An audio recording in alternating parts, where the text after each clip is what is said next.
singing live in a concert at Dubai. A career span of over 70 years and thousands of songs later, Asha Bhosle's legacy is one that will remain unmatched for a long time to come. But it's her zest for life that makes her a legend.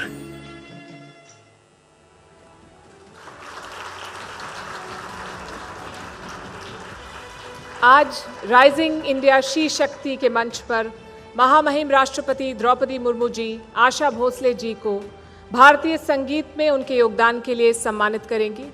Asha ji, आपसे निवेदन है कि आप मंच पर आएं।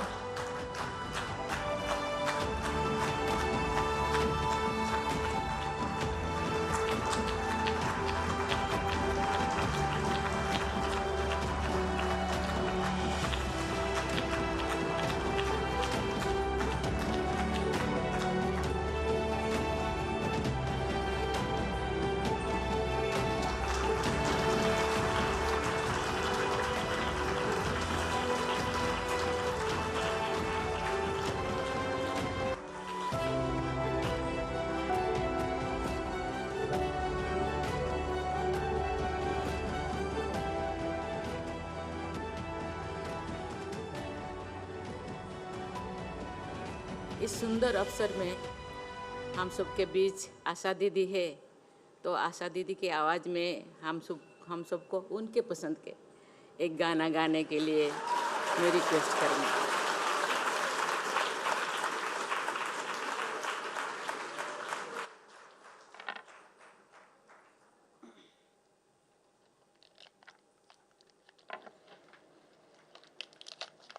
सबसे बड़ा डर लग रहा है। आपने अंदर कहा था कि hello hello hello hello hello hello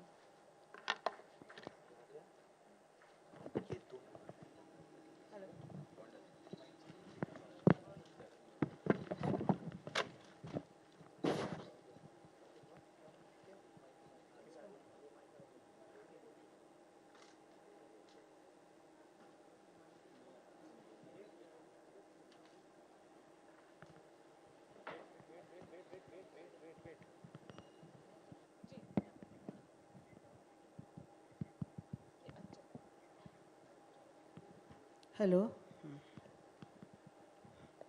पहले तो यहाँ बैठे हुए सारे बड़े बड़े लोग और आपको नमस्कार, प्रणाम। आपने कहा कि मधुबन में कन्हैया किसी गोपी से मिले, मुझे सुनना है। तो मुझे वो गाना इतना अभी याद नहीं है, मैं मुखड़ा सुना देती हूँ। मधुबन में कन्हैया किसी गोपी से मिले, कभी मुस्काए कभी रास रमे राधा कैसे न जले, राधा कैसे न जले, आग तन मन में लगे, आग तन मन में लगे, राधा कैसे न जले, राधा कैसे न जले, राधा कैसे न जले।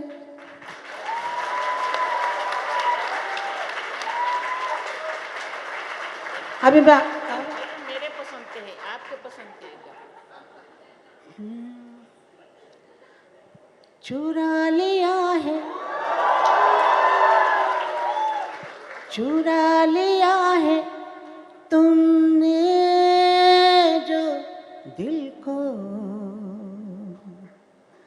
नजर नहीं चुराना सनम, बदल के मेरी तुम जिंदगानी, कहीं बदल ना जाना सनम, चुरा लिया है तुमने जो दिल को, नजर नहीं चुराना सनम, बदल के मेरी तुम जिंदगानी, कहीं बदल ना जाना सनम। आहा आहा आहा।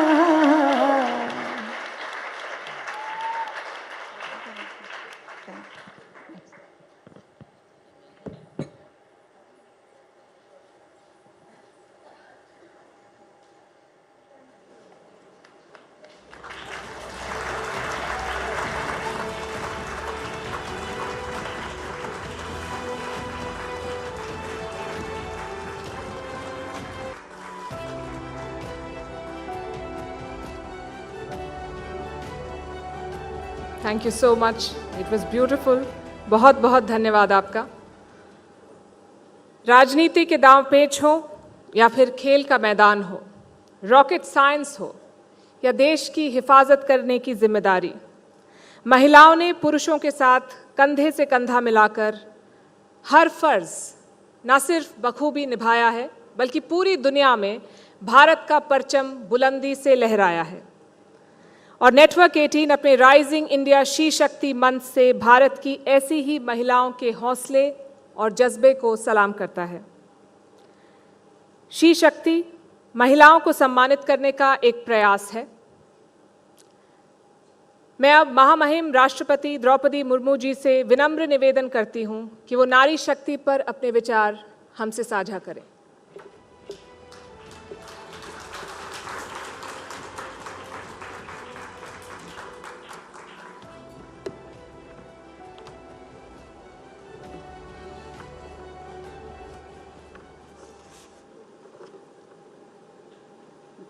भारत की नारी शक्ति पर केंद्रित इस विशेष कार्यक्रम में राइजिंग इंडिया शी शक्ति में उपस्थित केंद्रीय महिला एवं बाल विकास और अल्पसंख्यक कार्य मंत्री श्रीमती स्मृति जुबिन ईरानी जी, नेटवर्क 18 के editor in chief Shri Rahul Joshi ji, हमारी सभी बहनों और बेटियों, गणमान्य अतिथियों, नेटवर्क 18 से जुड़े सभी मीडिया कर्मीगण, सभी को मेरा नमस्कार, जोहार। महिलाओं की उपलब्धियों को मान्यता देने, सम्मानित करने और उसका उत्सव मनाने के इस कार्यक्रम में शामिल होकर मुझे हार्दिक प्रसन्नता हो रही है। मैं इस कार्यक्रम के आयोजन से जुड़े प्रत्येक व्यक्ति के अथक प्रयासों की प्रशंसा करती हूँ। मैं इस आयोजन में भाग लेने वाली वुमेन अचीवर्स की सराहना करती हूँ, जिन्होंने यहाँ अपने जीवन कथा लोगों के साथ साझा किया। मुझे ये जानकर प्रसन्नता हुई है कि इस कार्यक्रम के अंतर्गत विभिन्न विषयों पर अलग अलग सत्र आयोजित हुए हैं। इस समारोह को अपने टेक्नोलॉजी से लेकर डिफेंस, वनवासियों की उपलब्धियों से लेकर एंटरप्रेन्योरशिप तक हर क्षेत्रों में महिलाओं के महत्वपूर्ण योगदान की चर्चा का मंच बनाया है।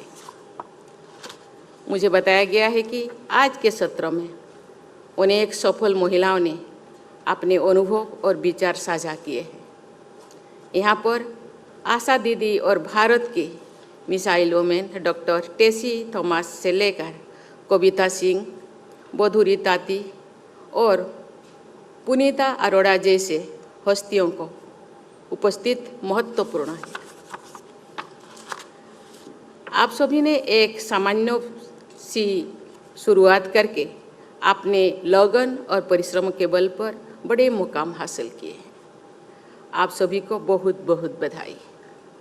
मुझे पूरा विश्वास है कि आपके अनुभव से उन लाखों लोगों को प्रेरणा मिलेगी जो विभिन्न चैनलों और डिजिटल प्लेटफॉर्म के जरिए इस कार्यक्रम से जुड़े हैं और आपके बारे में जानकारी प्राप्त कर रहे हैं। देवियों और स्वजनों, आज जब हमारे देश अमृत काल में प्रवेश कर चुके हैं, तो अब इस कार्यक्रम का आयोजन अत्यंत ही प्रासंगिक है। हमने भारत को निकट भविष्य में ही तीसरी सबसे बड़ी अर्थव्यवस्था बनाने का लक्ष्य रखा है, लेकिन क्या हमारी आधी आबादी के योगदान के बिना ये संभव है? ये प्रामाणिक तथ्य है कि विश्व की प्रमुख अर्थव्यवस्थाओं की विकास यात्रा में वहाँ के सभी वर्गों, सभी क्षेत्रों की भागीदारी रही है। कुछ राज्यों की वर्कफोर्स में महिलाओं का पर्याप्त प्रतिनिधित्व है, लेकिन बहुत से राज्य ऐसे भी हैं जहाँ उनकी संख्या काफ़ी कम है। मैंने पहले भी कहा है कि स्त्री और पुरुष एक ही गाड़ी के दो पहिया है। अगर एक पहिया ठीक से नहीं चलेगा तो गाड़ी भी ठीक से नहीं चल पाएगी। शक्ति के बिना शिव अधूरे है। शिव और शक्ति एक दूसरे के पूरक है। हमारी सभी धर्म ग्रंथों और साहित्यों में नारी की महिमा सदियों से रेखांकित की जा रही है। विकसित भारत के लक्ष्य को शीघ्रता से हासिल करने में हमारी बहनें और बेटियों का योगदान होना अनिवार्य है। पिछली एक वर्ष के दौरान देश भर में अनेक बेटियों और बहनों ने मैंने उनसे मिली हूँ और अपने अनुभव से ये कह सकती हूँ कि उनमें जीवन में आगे बढ़ने और देश तथा समाज के लिए कुछ कर गुजरने की असीम ललक है। ज़रूरत है कि बस उनकी क्षमता और योग्यता पर भरोसा करने की। मुझे पूरा विश्वास है कि अमृतकाल में नारी शक्ति के योगदान के बल पर भारत विकसित देश के समूहों में अपने अग्रणी स्थान बना सकेगा। देवियों और स्वजनों, महिला शक्ति के बिना एक स्वस्थ, सशक्त और विकसित समाज की परिकल्पना संभव ही नहीं है। हम धरती और भारत भूमि को माता के रूप में संबोधित करते हैं। विद्या, धन, बल के लिए हम माँ सरस्वती, माँ लक्ष्मी, माँ दुर्गा की उपासना करते हैं। प्राचीन काल से आधुनिक भारत तक हमारी इतिहास महिलाओं के योगदान की गाथाओं से भरा हुआ है। गर्गी, मैत्री, रोमसा और ओपाला जैसे विभूतियों ने, विदुषी नारी ने से लेकर रानी लक्ष्मीबाई, अहिल्याबाई होकर रानी बेलू नाचियार और रानी चेन्नम्मा जैसी वीरांगनाओं के योगदान के उल्लेख के बिना हमारा इतिहास अधूरा है। विश्व के अनेक विकसित देशों ने महिलाओं को वोटिंग राइट्स देने में बहुत लंबा समय लगाया था, जबकि हमारे संविधान निर्माताओं ने यूनिवर्सल वोटिंग राइट्स को शुरू से ही लागू कर दिया। दुनिया भर के लिए ये आश्चर्य की बात थी, लेकिन महिलाओं को बराबरी का अधिकार और सम्मान देना तो भारतीयता का मूल भाव रहा है। भारत में मुख्यमंत्री, प्रधानमंत्री, राष्ट्रपति, इन सभी महत्वपूर्ण पदों पर महिलाएं विश्व के कई विकसित देशों की तुलना में पहले से ही आसीन रही है। नारी का सम्मान हमारी संस्कृति का आधार रहा है। यब नार्यस्तु पूज्यन्ते रमन्ते तत्र देवता, ये हमारा सूत्र वाक्य रहा है। नारी के गौरव में आस्था रखने वाली हमारी परंपरा में अनेक साक्ष्य मिलते हैं कि जब जब नारी का अपमान हुआ है तब तो पूरा समाज ने एकजुट होकर ऐसे कुकृत्य की भर्त्सना की है और अपराधियों को दंडित किया गया है। आज भी ऐसे दुर्भाग्यपूर्ण घटनाएं होती है जो नारी समाज के हमारे सनातन मूल्यों के सर्वथा विरुद्ध है। मुझे विश्वास है कि नारी के प्रति आदर भाव से युक्त हमारी व्यवस्था में निहित न्याय की शक्ति के बल पर नारी शक्ति सदैव आगे बढ़ती रहेगी। बेटियों और बहनों को सम्मान तथा उचित अवसर देना हमारी परंपरा है और हमारा दायित्व ही है। समाज को पढ़ो और बढ़ो की सोच के साथ बेटियों का साथ देना चाहिए। सामान्य पृष्ठभूमि से आने वाली हमारी बेटियां अपनी इच्छा शक्ति और कठिन परिश्रम के बल पर ग्लास सीलिंग को तोड़ते हुए खेल, संगीत, कला, विज्ञान और रक्षा जैसे सभी क्षेत्रों में आगे बढ़ रही है। ये समारोह भी इस तथ्य का एक स्पष्ट प्रमाण है कि हम वुमेन लेड डेवलपमेंट के युग में प्रवेश कर चुके हैं। पूरे समाज का सकारात्मक सहयोग मिलने पर नारी शक्ति के नेतृत्व में ही हो रही है विकास की ये यात्रा और अधिक तेजी से आगे बढ़ेगी। सरकार महिलाओं को और अधिक सशक्त बनाने के लिए निरंतर प्रयत्नशील है, लेकिन एक समाज के रूप में हम सब का भी बेटियों और बहनों को सबल बनाने में अपना योगदान देना चाहिए। हम सबको मिलकर एक ऐसा वातावरण बनाना है जहां सभी महिलाएं सामाजिक, आर्थिक, सांस्कृतिक और राजनीतिक क्षेत्र में पूरी तरह से भाग ले सकें और अपना भरपूर योगदान दे सकें। मीडिया हमारी समाज व्यवस्था का अहम हिस्सा है और लोकतंत्र का एक प्रमुख स्तंभ है। इस नाते मीडिया की भूमिका बहुत महत्वपूर्ण है। मीडिया का काम समाचार प्रसारित करना ही नहीं है, लेकिन लोगों को शिक्षित करना और सकारात्मक दिशा में ले जाना भी है। मुझे खुशी है कि नेटवर्क 18 ने इस दिशा में एक खास पहल की है। अपने अपने क्षेत्र में सफल महिलाओं को ऐसा मंच प्रदान करने और उन्हें सम्मानित करने के लिए आयोजित ये समारोह प्रशंसनीय है। मुझे विश्वास है कि इस समारोह से प्रेरणा प्राप्त करके अन्य संस्थाएं भी आगे आएंगे और महिला सशक्तिकरण के हित में ऐसे आयोजन करेंगे। बहुत बहुत धन्यवाद। जय हिंद, जय भारत।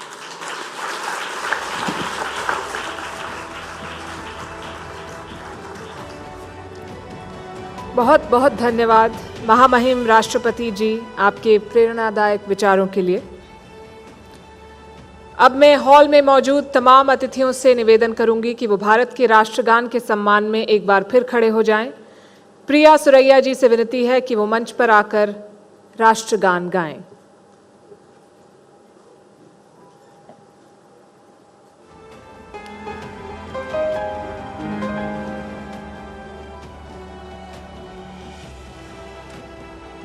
जनगण मन अधिनायक जय हे भारत भाग्य विधाता। पंजाब सिंध गुजरात मराठा द्राविड़ उत्कल बंगा। विंध्य हिमाचल यमुना गंगा उच्छल जलधि तरंगा। तव शुभ नामे जागे तव शुभ आशीष मांगे।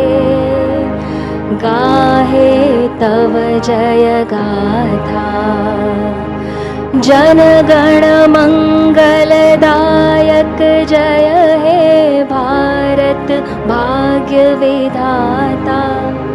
जय हे जय हे जय हे जय जय जय जय हे। जय हिंद। धन्यवाद। देवी और सज्जनों, महामहिम राष्ट्रपति द्रौपदी मुर्मू जी अब हमसे विदा लेंगी। मैं समस्त नेटवर्क 18 ग्रुप की ओर से उनका राइजिंग इंडिया शी शक्ति सम्मेलन में पधारने और इसकी शोभा बढ़ाने के लिए धन्यवाद करती हूँ। आप सभी से अनुरोध है कि आप भारत की फर्स्ट सिटीजन के सम्मान में कुछ देर खड़े रहें।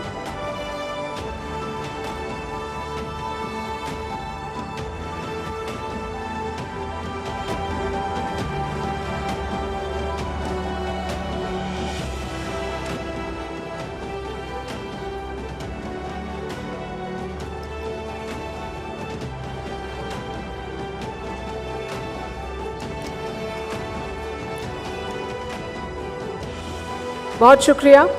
आप सबसे अनुरोध है कि आप अपना स्थान ग्रहण करें और आइए राइजिंग इंडिया शी शक्ति सम्मेलन का कारवां आगे बढ़ाते हैं।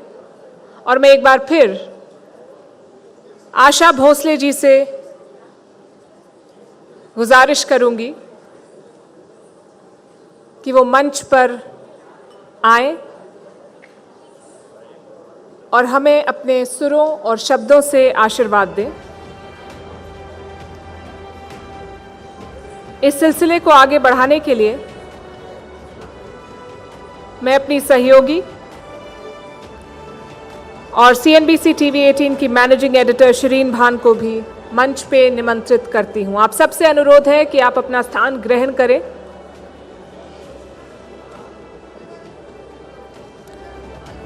Ladies and gentlemen, please take your seat. Thank you. You've been a wonderful audience. Thank you very much. Please put your hands together for Asha Bhosle ji and Shireen Bhan.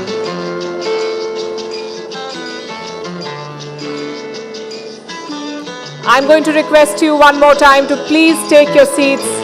Kindly take your seats for us to continue with the event.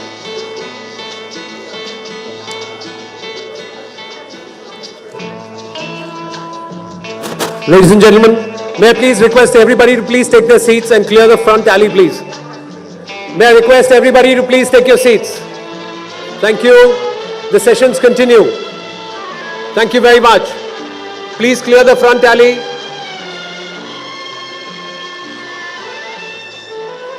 Everybody please settle down. Thank you.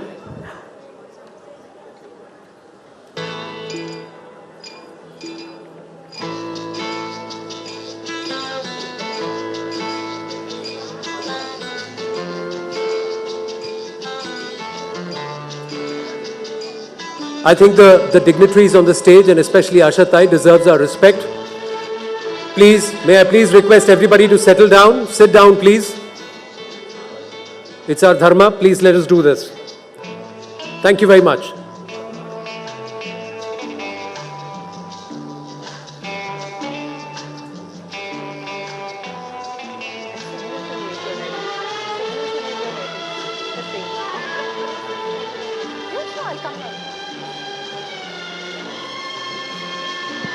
Ladies and gentlemen, good evening to everybody, and thank you so much for settling down.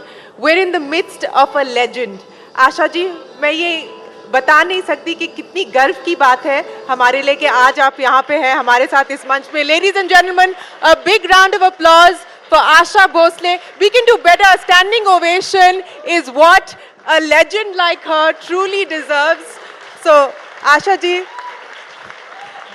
जो प्यार झलक रहा है यहाँ पे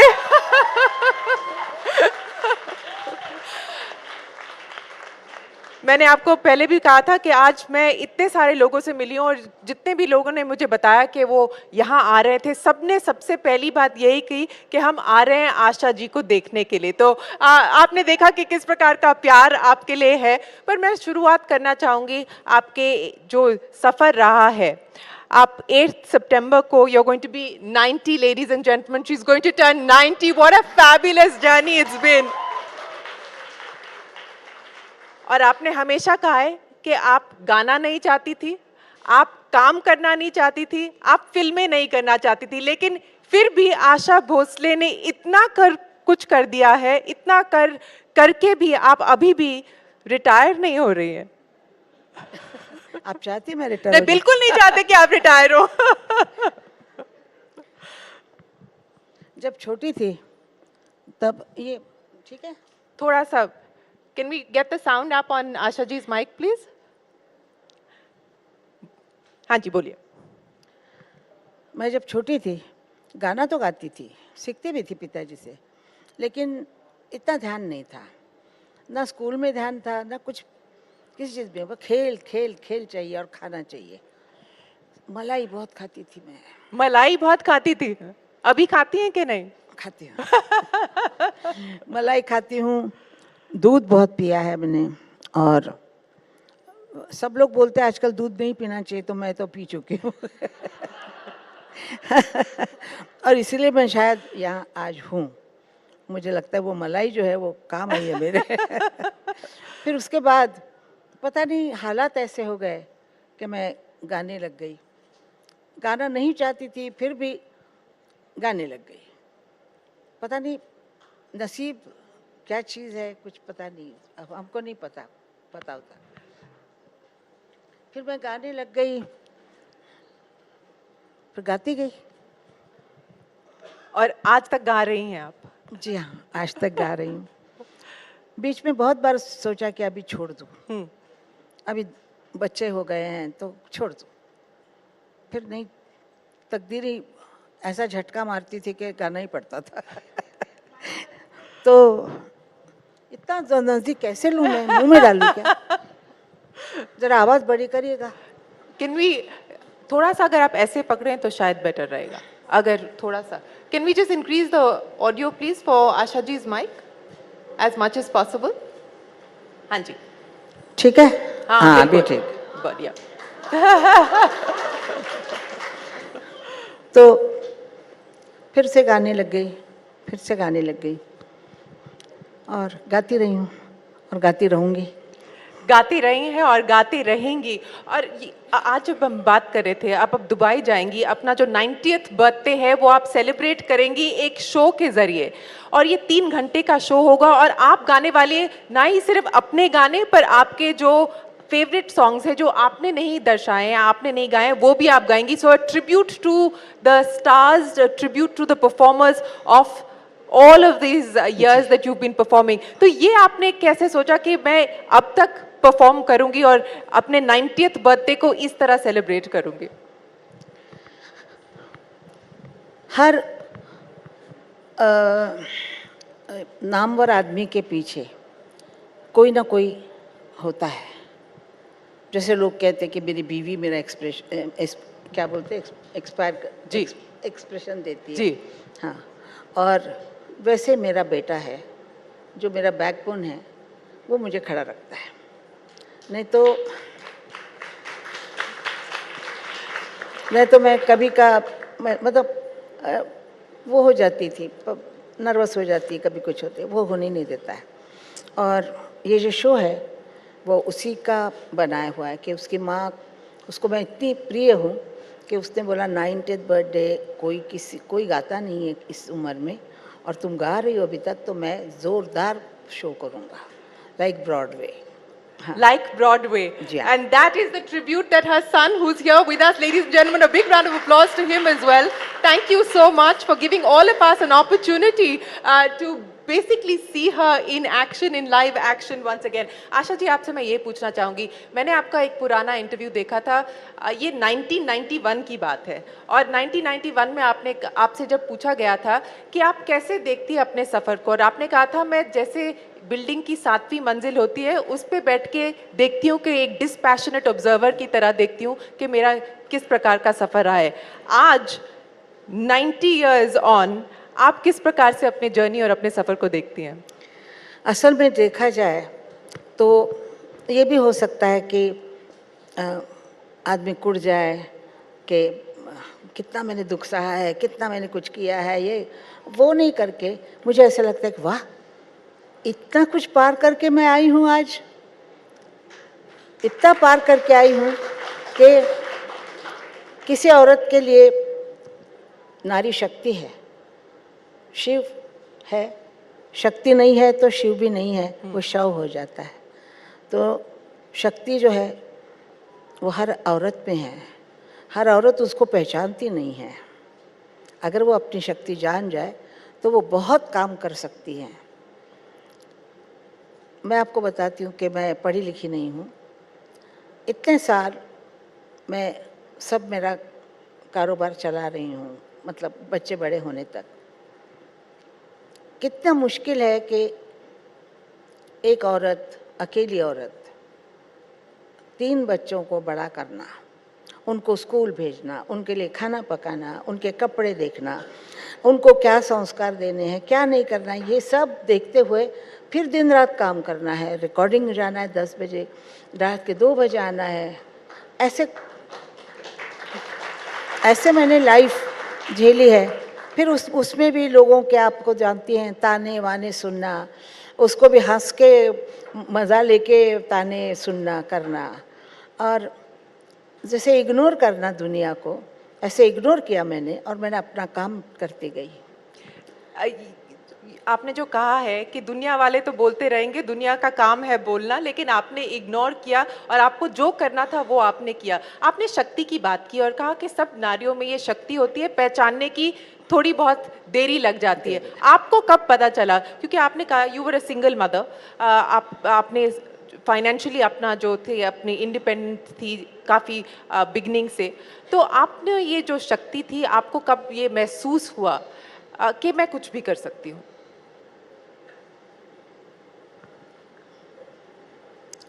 काफ़ी late हुआ, मतलब 19-20 साल में ये मुझे लगा कि मैं जब मुझे मतलब अलग हो गई, हो कर दिया, फिर उसके बाद मैं अकेली खड़ी थी सड़क पे और मैं सोच रही थी मैं अब कहाँ जाऊँ, कहाँ जाऊँ, क्या करूँ। तो एक अपना गला ही अपने साथ है, तो फिर आगे काम चलाती रही और बच्चों को लेके कैसे मैंने क्या ज़मीन कैसे फ्लैट लिया, क्या किया, काफ़ी लंबा मामला है, तो ये मैं छोड़ देती हूँ। लेकिन मैंने बच्चों को बहुत अच्छी तरीके से बड़ा किया, क्योंकि मैं काम करती थी ही उनके लिए। मुझे अगर कोई पूछे कि तुम किस लिए काम करती हो, तो मैं बोलती थी मुझे पैसा चाहिए, क्योंकि मुझे बच्चों को बड़ा करना है, सिर्फ गाने से खाना नहीं मिलता है, तो मुझे पैसा चाहिए था, क्योंकि पैसा बिल्कुल नहीं था मेरे पास। तो पैसे के लिए मैंने काम किया, जो काम मिला वो करती गई। इस बेटे के बाप ने मुझसे कहा था कि दाने फेंकते जाओ, कभी ना कभी पेड़ आएगा ही आएगा, कोई ना कोई पेड़ आएगा, ये उन्होंने कहा था। और एक बात कही थी कि अगर खाना नमक के बगैर हो तो नमक के बगैर खा लेना, लेकिन पड़ोस में जाके नमक नहीं मांगना। तो ये दो चीज़ें मैंने संभाली। उन दो चीज़ों से मैंने किसी के सामने कभी भी हाथ नहीं फैलाया, काम के लिए भी नहीं हाथ फैलाया, और काम करती गई। बस मैं बोलती थी कि पैसा मिले चाहे नहीं मिले, मैं गाऊंगी ज़रूर, कोई ना कोई पेड़ ज़रूर आएगा। तो ऐसा ही हुआ, कोई ना कोई अचंभे से गाना चल पड़ा और फिर आशा भोसले सबको पता हो गई। बिल्कुल। और आशा जी, मैं आपसे ये जानना चाहूँगी कि जब हमने आपकी अभी फिल्म देखी और इतने सारे जो फिल्म स्टार्स हैं जिनकी आप आवाज़ बनी है, मधुबाला से लेके माधुरी दीक्षित तक, उर्मिला मातोंडकर से लेके जीनत अमान तक, और इतना बड़ा आपने जो सफ़र तय किया है, लेकिन आपकी एक जो डिस्टिंक्ट क्वालिटी रही है, और काफ़ी कंपैरिजन्स भी होते रहे होंगे आपके और लता जी के बीच में, लेकिन आपने एक कॉन्शियस डिसीजन किया था कि वो उनका स्टाइल है, आपका स्टाइल अपना होना चाहिए। तो ये आपने कैसे अपने जहन में ये तय किया था और उस स्टाइल को फिर कैसे होन करती गई? क्योंकि इतने सारे किरदारों के लिए आपने आवाज़ दी है, इतनी सारी महिलाओं के लिए आपने आवाज़ दी है, तो वो प्रोसेस कैसा होता है कि अब मैं जीनत अमान के लिए कैसा गाऊं, माधुरी दीक्षित के लिए कैसा गाऊं, मधुबाला के लिए कैसे गाऊं? बचपन से हम बहनों की आवाज़ एक थी, तो मैं अगर उसके जैसा ही गाती तो मुझे कोई नहीं बुलाता। वो अगर बोलते कि जी लता है तो आशा का क्या काम है, आशा तो इतना अच्छा नहीं गाएगी लता जितना गाती है, ऐसे तो लोगों में होता ही है। तो हमारे में कहावत है कि नकटं व्हावं पण धाकटं होऊ नये, मतलब नकटा होना अच्छा है लेकिन छोटा होना, बहन छोटी बहन जो होती है ना उसको हमेशा छोटा गिना जाता है, तो ये हमेशा से हुआ है। तो मैंने अपनी स्टाइल बदल दी, कहा कि दीदी जैसा नहीं गाना है, दीदी जैसा उसको नकल नहीं करनी। आज बहुत नकलें होती हैं उनकी, तब से लेके नकल हो रही हैं, तो नकल होती है, असल होता है। तो मैंने अपना असल बनाना चाहती थी, मैं आशा भोसले अपना नाम कायम करना चाहती थी। तो इसलिए मैंने अलग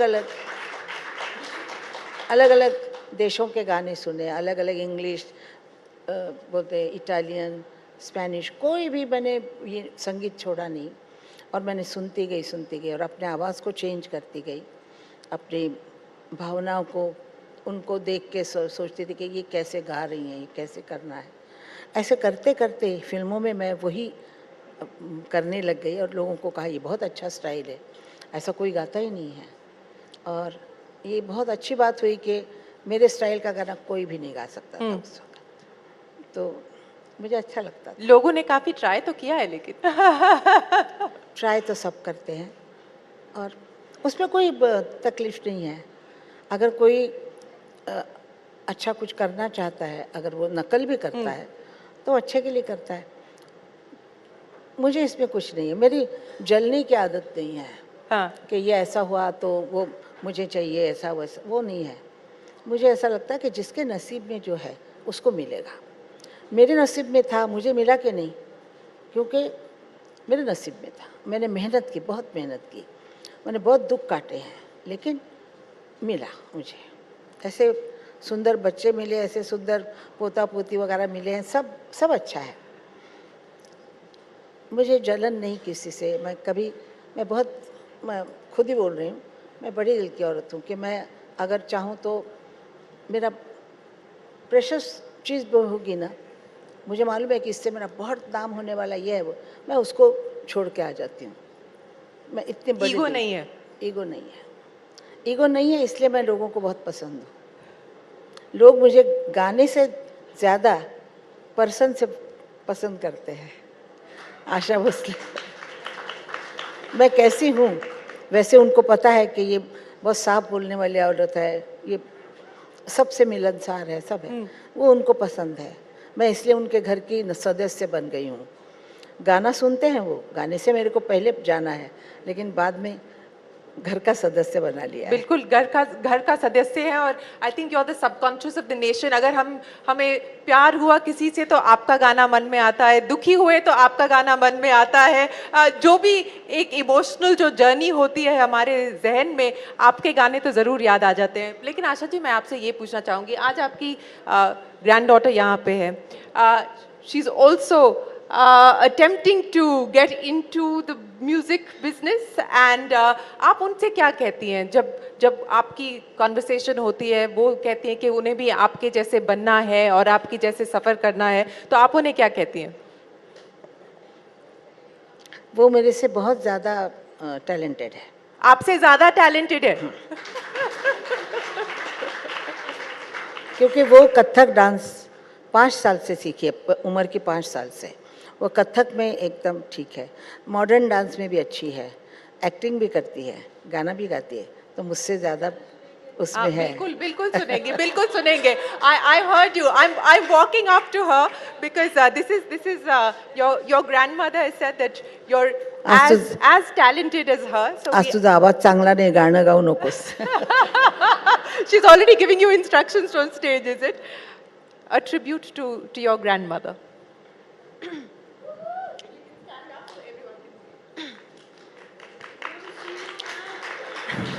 नमस्कार। तो ये गाना एक्चुअली मेरे ग्रैंड आंट लता जी का है और ये भी मेरे दिल के बहुत करीब है, क्योंकि इन दोनों से कोई कनेक्शन मिल जाता है फिर। अजीब दास्तां है, कहाँ शुरू कहाँ ख़त्म, ये मंजिलें हैं कौन सी, ना वो समझ सके ना हम, ना वो समझ सके ना हम। Thank you. Thank you so much for being such a sport. Asha ji, पास हो गई? अभी उसको तराशना है। आप अभी भी रियाज करती हैं? रोज रियाज करती हैं? जी बिल्कुल। कितने घंटे करती हैं आप रियाज? मैं जब मन में आए, जब जैसे वक्त होता है ऐसे बैठ जाती हूँ। रात को 12 बजे भी बैठती हूँ और सुबह 7 बजे उठती हूँ, कभी 5 बजे उठती हूँ।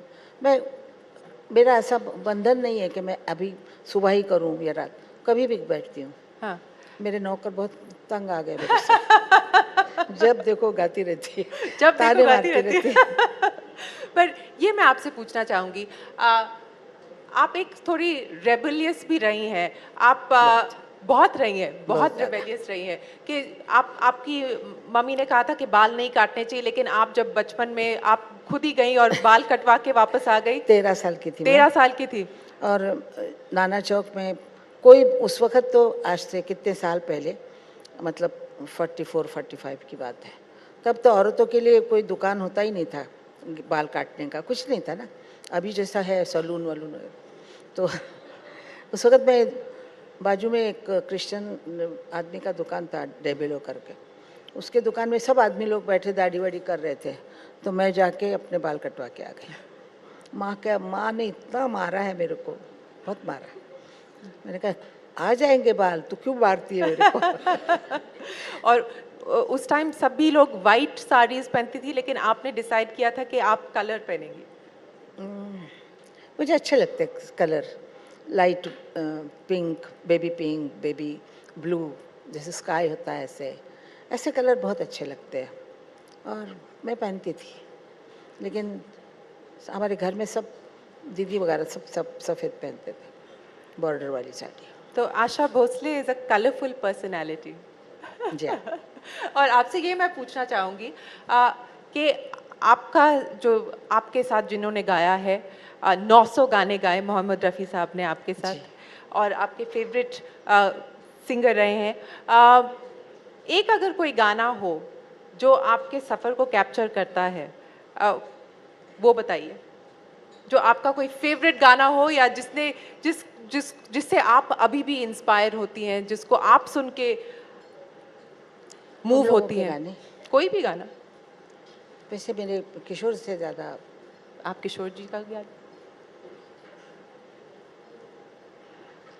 इतने गाने एकदम से कोई याद नहीं आता है, तय करना चाहिए, पहले लिखना चाहिए।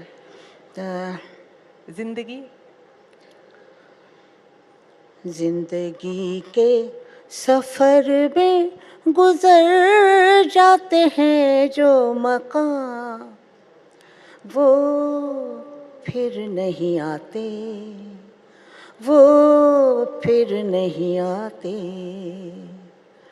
जिंदगी के सफ़र, गला जरा, जिंदगी के सफ़र में गुजर जाते हैं जो मकाम, वो फिर नहीं आते, वो फिर नहीं आते।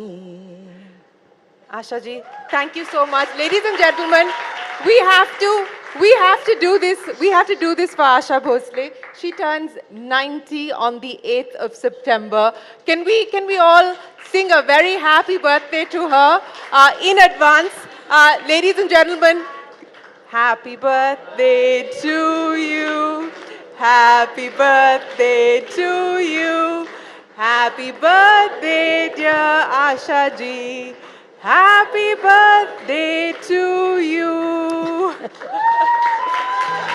Thank you, thank you, Thank you, ji. Thank you so much, Asha ji. Ladies and gentlemen, a big round of applause for the legendary Asha Bhosle.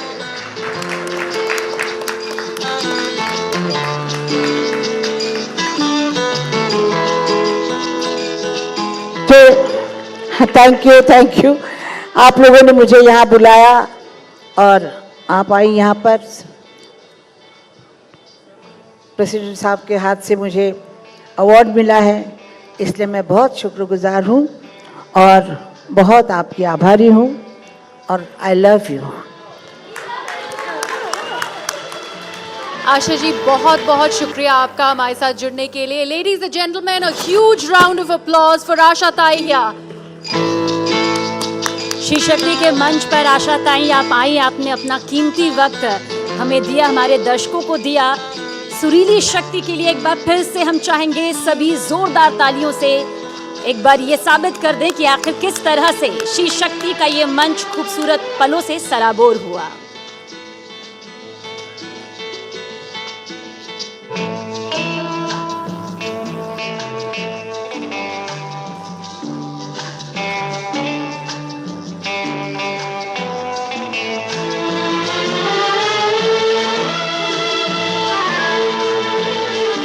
Ladies and gentlemen, once again, a huge round of applause for Asha Bhosle. I'd request you all to kindly settle down as we begin our next session. Ladies and gentlemen, please be seated.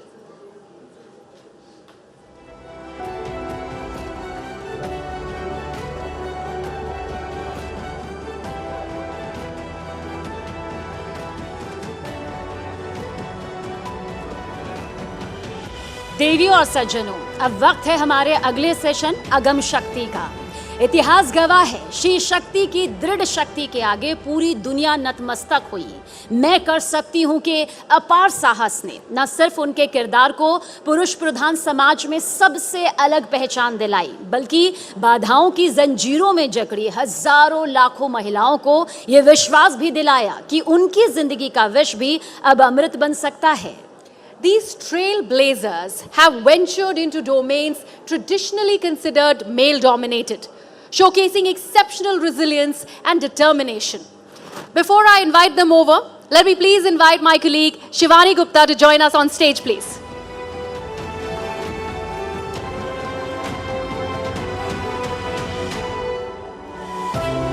Ladies and gentlemen, please put your hands together for a panel of achievers who have risen to the challenge. Sanobar Pardiwala, a Bollywood stunt woman.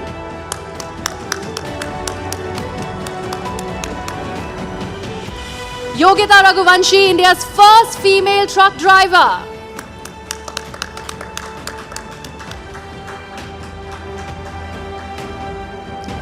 Chandraprabha Ramkite, a fearless woman earth mover and miner from Nagpur.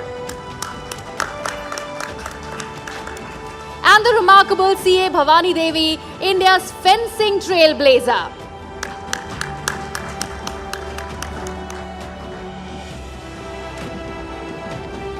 Thank you, Greya and Sabina. I do request all of our audiences to please start taking their seats one more time. I know there's been a bit of an upheaval, and I request our panelists also to take their seats. So it is an absolute pleasure for me to be speaking to these four women, because I've been lucky in my field. There have been a lot of women who've done what I do, and they've paved the way for women like me. But I have a unique set of panelists and speakers and guests who've done first as women in their fields or are achieving things in their fields that even men have not done. So right next to me is Sanobar Pardiwala. She's a stunt woman who's plying her trade in the Indian film industry. And obviously as stunts go or action goes, we associate it as much as we do with men and not so much with women. So she is one of those women who's leading the charge and paving the way for more women to do things that are often considered to be male-dominated. Next to her is Yogita Raghuvanshi, who's also India's first truck driver. Another act or a profession that is considered about men, isn't it? Right? Is truck driving for men? Yes or no? Not anymore, exactly. The answer is not anymore because of women like Yogita. On the very far corner is C.A. Bhavani, who's India's fencer. Fencing is a lesser known sport in India. So for a women athlete to come in a sport like that, which is also a fighting sport, right, with a sword, or fence, I should say, and that too, she's reached a level that even male fencers in India have not. She's just coming of the World Championships, and before that you won India's first fencing medal at the Asian Championships. So a big round of applause for C.A. Bhavani as well, because she's winning medals where no Indian has won before. And also, last but not the least, Chandraprabha Ramkite. She's joining us. She is an earth mover. She moves heavy, she works on heavy machinery, heavy vehicles, and she is one of the first and the very few women who do this. So, as I make that introduction, I do want our audiences to please encourage our speakers with a big round of applause. It is because of women like you that more and more women are visible, and visible in fields that were not associated with them. Sanobar, let me begin with you. Was it always a dream for you to do stunts? Is this something you grew up wanting, or is this just something that happened to you, and why? Well, it's very important how you grow. in life and how you are raised. It is very important and it plays an utmost major chunk in your life. It takes away and it gives you a lot. So when I was 12, I auditioned for my first shoot, and that was the moment, that was that epiphany when I realized that this is something that I'm very good at doing and I want to continue doing it. Because I realized the whole purpose of education is in the end doing something and enhancing your talent in what you're good at. And I realized that at the age of 12 when I performed my first stunt. And since But how did you get into doing stunts? I was a black belt in karate. I was also a gymnast and a very good swimmer, and even better underwater swimmer. I could hold my breath for 2 minutes at that time. So a lot of these skills build up your reflexes. I am also an advanced deep sea diver and a skydiver. I hold a lot of records for the same too. And yes, so that is how it enhances your reflexes. And because your reflexes are enhanced in a particular manner, the way you react, and in the split second the way you react when you're supposed to whilst performing stunts is something that is built over a period of time. And I realized it. You realized it when you were 12? I realized it when I was 12. Wow, wonderful. Well, that is one thing that really helps, knowing exactly what you want. But before I go to our other guests, Anubhar, I do want to ask you, it is very difficult for women to be taken seriously, even in fields that are not so male-dominated. But your field was not associated with women at all. There were no roles where women would perform stunts. So forget about having a woman, stunt master. So I want to understand from you, how difficult was it for you, or was it difficult for you to be taken seriously in the industry? Well, to be taken seriously, you had to outperform what a guy could not do. In fact, you had to perform better than them, and at the same time, it's not easy. It is difficult because, let's say, even if you, at the end of the day, I'll give you one small vague example. I was called for a bike riding shoot. And it was this very simple shot. I didn't have to do any tricks, nothing, just ride the bike, point A, point B.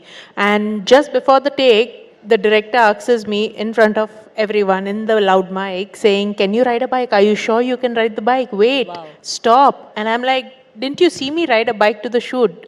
Isn't that what I'm hired for?" Yeah. So even though you were hired for that job, the director was uncertain you could do that job. Just before the take, he was absolutely uncertain that I could do it or not. And that is where you have to take criticism, and you have to take things with a pinch of salt and a pound of positivity. Absolutely. Well, other than that, you wouldn't be able to do it. But Yogita, I want to come to you. You were India's first truck driver. If I have it correct, आपने एक personal tragedy के बाद truck driving शुरू करी. आपने law पढ़ी थी, लेकिन आप लॉयर का काम नहीं करना चाहती थी क्योंकि आपको लगता था कि उसमें आपको सेटल होने में और पैसे बनाने में बहुत टाइम लगेगा. लेकिन ट्रक इजी मनी था या क्विक मनी था. एम आई राइट? या बट ट्रक ड्राइविंग एक ऐसा काम है जो महिलाएं करती ही नहीं थी. No woman was doing this before you. So why would you even think of doing this? And was there not a doubt that I can do this? मेरी सोच ये थी कि कोई भी ऐसा काम नहीं है जिसे महिलाएं नहीं कर सकती. ये जो सोच थी कि महिलाएं ये काम नहीं करती है, ये उन लोगों की सोच है. मेरी सोच तो नहीं थी ना, तो मेरी सोच नहीं थी तो मैं कर सकती हूँ. जी बिल्कुल. बट आपको लोगों ने कुछ डराया, कुछ ये भी कहा होगा कि आप मत करिए, बड़ा रिस्की काम है. ट्रक ड्राइविंग आप करोगे तो पूरे देश में आपको जाना होगा, अकेले जाना होगा, बाकी ट्रक ड्राइवर्स के साथ रुकना होगा, क्योंकि आपके फील्ड में तो मर्द ही मर्द है. तो वो कैसे टैकल किया आपने? बाकी लोग तो बाद में कहेंगे, सबसे पहले तो घर से शुरुआत होती है. तो घर में ही सबसे पहले पापा ने मना किया, भाई ने मना किया.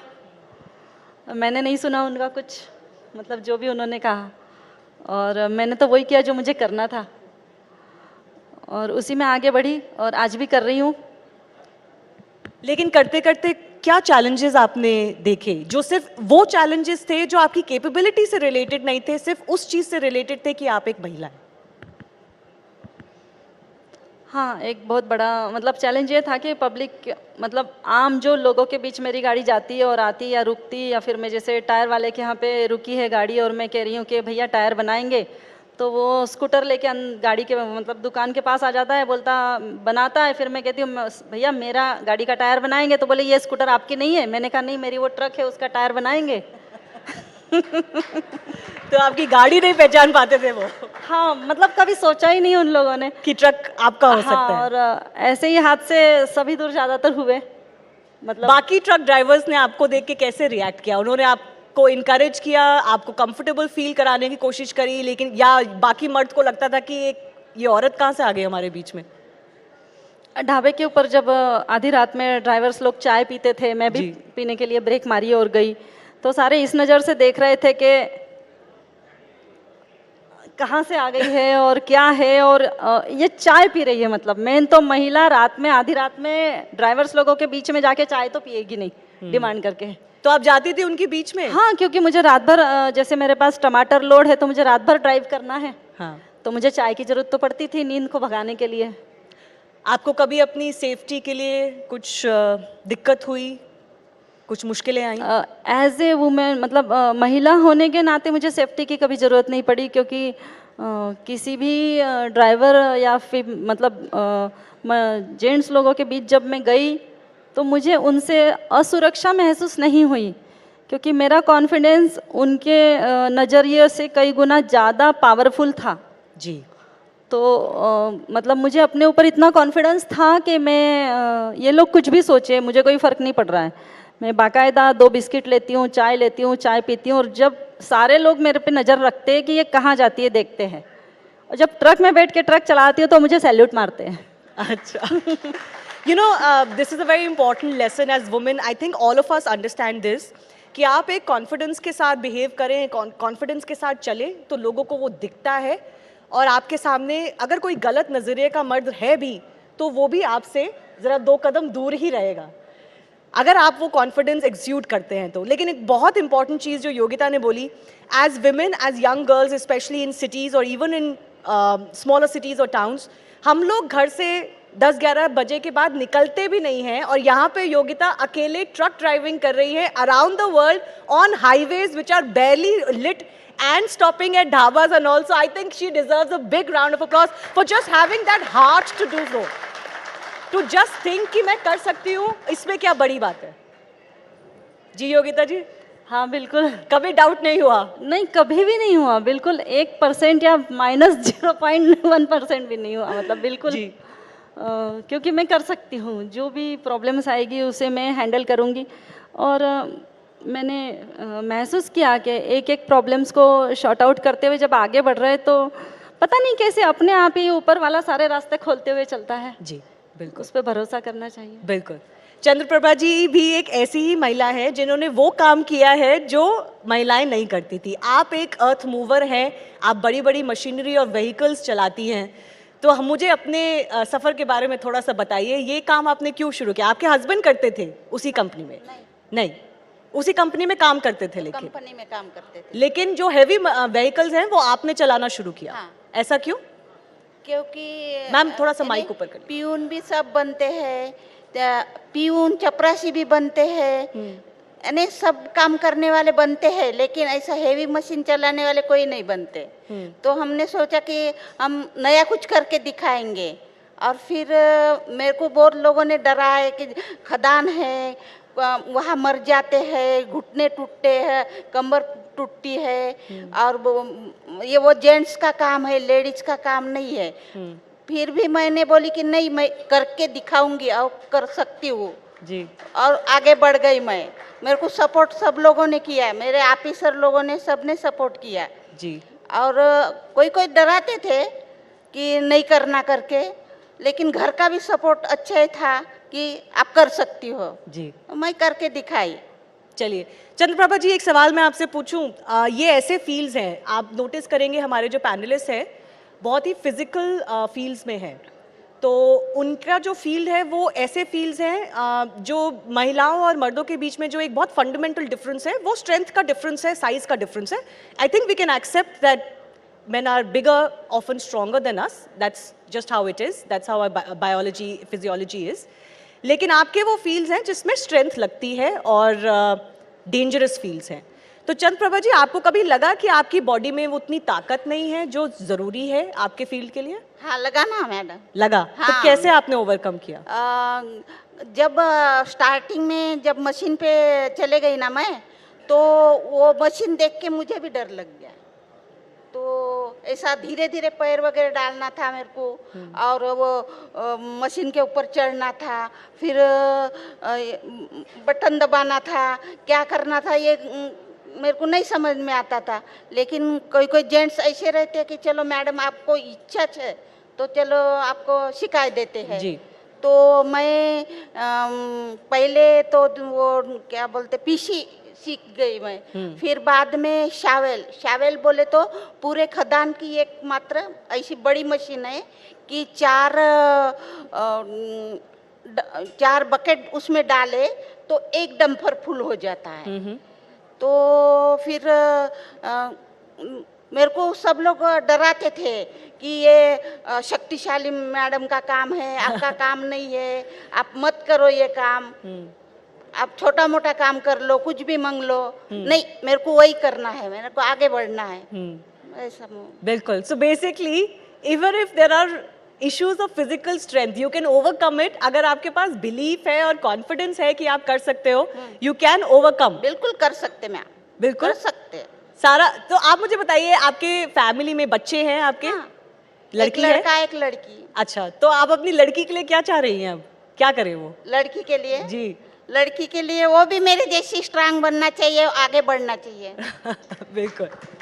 All right.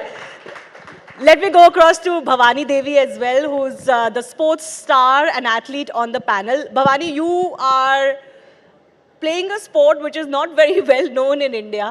On top of that, it is a sport which is physical. It's not, I mean, you obviously do touch your opponent, but not quite in contact sport. But was there ever a time that you were discouraged from playing this sport? Ki, why don't you as a woman maybe play something else that would be better for you? Hi. First of all, thank you for having me. I'm really honored to be here. So yes, in the beginning of my career, I always faced these questions, but from outside, not from my family. So always people or my friends, mothers or father, they always tell me like, Bhavani, I think fencing is not for India. Why you waste your time and energy? Better focus on your education, get a job, do something else. You can't build a career in fencing. But for me, I understand from their concern, you know, but they don't know what sports life is. Not all people who do sports achieve in the sports, whether it is popular sports or not popular sport. But for me, fencing, the first ever competition in fencing was the school games. I lost my match, but all my schoolmates, my teammates got medal. So from that day, I thought like I want to do something in this sport, not in the district level, but I want to win something for India. So that's what kept me motivated. But for me, the most important thing which I had with me was I want to do my 100% effort, whether I have money or not, whether I have support or not. From my side, after I leave the sport, I don't want to feel regret. Oh, I should have tried. Maybe I could have tried. Maybe I could have taken loan, or I could have go for this competition. But I know that I will work hard. I know I'm ready to work hard. I know I can do something, but I don't know what. But I want to try for it for 100%. And for that, my family has stood by me all the tough times. I think it's because of their support and strength which kept me going forward whenever I face so much of problem. Yes. Your mother is actually here. So I'm guessing your mother has played a big part in your life, as always, as is the case for all of us. Yes, I think she's the Shakti which I have in my life, which kept me going to this level in this sport, and to whatever level I go in this sport in my life, it's only because of her. Because we had so much financial problem in the initial stage. We had to take loans for like 20 lakhs or 25 lakhs. I can say one thing as an example. You know, I was going for a competition and she was trying to get funds, and it was delayed. So I took the flight because we pay for the flight tickets later. So I took the flight, I arrived to the airport, but I don't have money to go to the hotel. So I stayed that night in the airport, and then the next morning she sent me the money, and then I went to the hotel. So in the beginning it was so hard. But for me, I want to do, I want to try, I want to feel happiness by Yes. trying. So whether I get the result or not, it's the secondary thing. So that's what my mom always says. When even I thought like, Mom, maybe I think I should stop. It's too much for our family. I can see what they are struggling. So she said, no, you started it. And go till the end. Absolutely amazing. A big round of applause for mothers like that who encourage their daughters. Bhavani, very quickly, I want to understand from you. I interact with a lot of athletes and female athletes as well. What is that one issue that female athletes face when they play sports? Is there still an issue, which is what men may not face but women face? Is there something? I think the most common thing which I feel still happening is because in sports sometimes you get the result early or later. But if women doesn't get results in the earlier stage, it's difficult for the parents or the society To let them continue. They think, oh, it's finished, you cannot do. But for men, it's not the same. They will try. It's okay. It's not. It's okay for men. For women, it's a little bit Very hard. important point you made, that if a woman is not successful early in her career, then the pressure builds to get married and maybe build a family. For men, that pressure is not there. So very important point there. I have final minutes left. Sanapar, I want to come back to you. Do you want to share a stunt that was one of the toughest ones you have done and you did better than any man around? Well, this was for the movie Ravan that I had performed, and this was a sequence where we jumped off a cliff which was around 300 feet high. The ideal shot was to jump from the cliff next to the waterfall. She doesn't die, so the person doesn't die, Aishwarya doesn't die in that shot, and she falls through the trees, rivers, rocks, branches, trees, rivers, rocks, branches, and then finally into the river. She survives that fall, 300 feet. And we did that in Ethirapalli rainforest in Kerala, and it was one of the most mesmerizing stunts ever. We won, I got nominated for the Taurus World Stunt Awards in 2006 for the same. Okay, excellent, well done. I do thank all of the lovely ladies for being here. Yogita ji, Chandraprabha ji, Bhavani, Sanoba, thank you so much for being here. हमारे साथ जुड़ने के लिए बहुत बहुत धन्यवाद. और आपकी स्टोरी से हम उम्मीद रखते हैं कि बहुत सी महिलाओं को बहुत उम्मीद मिलेगी और वो भी अपने किसी नए फील्ड में कुछ नई शुरुआत करेंगी. Thank you so much. Ladies and gentlemen, a huge round of applause for the very, very inspiring tales that these ladies have shared before you. And Shivani and I now request you to felicitate all the ladies. Can we have the mementos, please?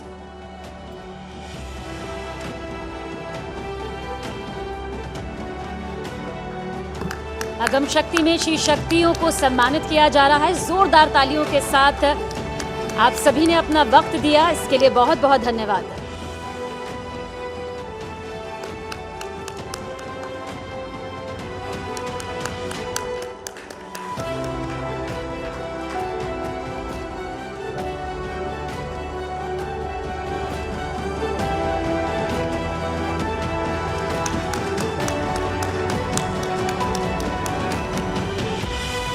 Ladies and gentlemen, our Agam Shaktis, a huge round of applause for them, please.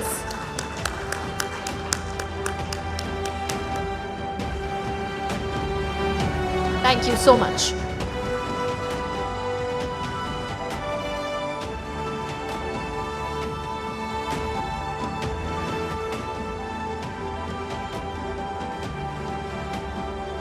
Ladies and gentlemen, this one is special and really, really special. Our next session is called Vanvasi Shakti. Now, there are the true manifestations of She-Shakti in the hinterland. They have traveled many miles to come here and honor us with their presence. They and their work are not often talked about, and it gives us immense pride that She-Shakti becomes the platform where their work takes the spotlight. I first would request my colleague Palki Sharma to please come up on stage to moderate this session, and before we introduce our panelists. Palki, please. वनवासी शक्ति, जिसका जिक्र किए बगैर she शक्ति का सफर पूरा नहीं हो सकता। भारत में लाखों आदिवासी महिलाओं की जिंदगी को सशक्त बनाने के लिए, संपूर्ण बनाने के लिए कई ऐसी शी शक्तियां पुरजोर कोशिश कर रही हैं। सबसे पहले हम मंच पर बुलाना चाहेंगे, स्वागत करेंगे छत्तीसगढ़ के नक्सल प्रभावित जिले दंतेवाड़ा में जाना पहचाना और परिचित नाम बुधरी ताती जी को। जोरदार तालियों के साथ ताती जी का आप सभी स्वागत करें। आपने समाज सेवा में 40 दशकों से ज्यादा का वक्त दिया है, जिसके लिए हर कोई इस वक्त धन्यवाद कह रहा है। इसके अलावा शी शक्ति की अदम्य मिसाल पद्म पुरस्कार विजेता भूरी बाई जी का भी आप सभी जोरदार तालियों के साथ स्वागत करें। शी शक्ति की एक और मिसाल वनवासी शक्ति में अपनी महत्वपूर्ण भूमिका निभा रही सुरेंद्र देवी राणा जी का भी हम मंच पर तहे दिल से स्वागत करते हैं। आपने महिला कल्याण स्वयं सहायता समूह से आप जुड़ी हैं, अपना विशेष योगदान दे रही हैं। वहीं राष्ट्रीय ग्रामीण आजीविका मिशन को भी आप तेजी से आगे बढ़ा रही हैं। साथ ही स्वागत करें सुरों से वनवासी संस्कृति को संरक्षित और सुरक्षित रखने में सबसे आगे रहने वाली आंध्र प्रदेश की अचम्मा जी का भी। जोरदार तालियां अचम्मा जी आपके लिए। आप लोकगीतों के जरिए संस्कृति और रीति रिवाजों के बारे में स्थानीय लोगों को लगातार शिक्षित करती रही हैं।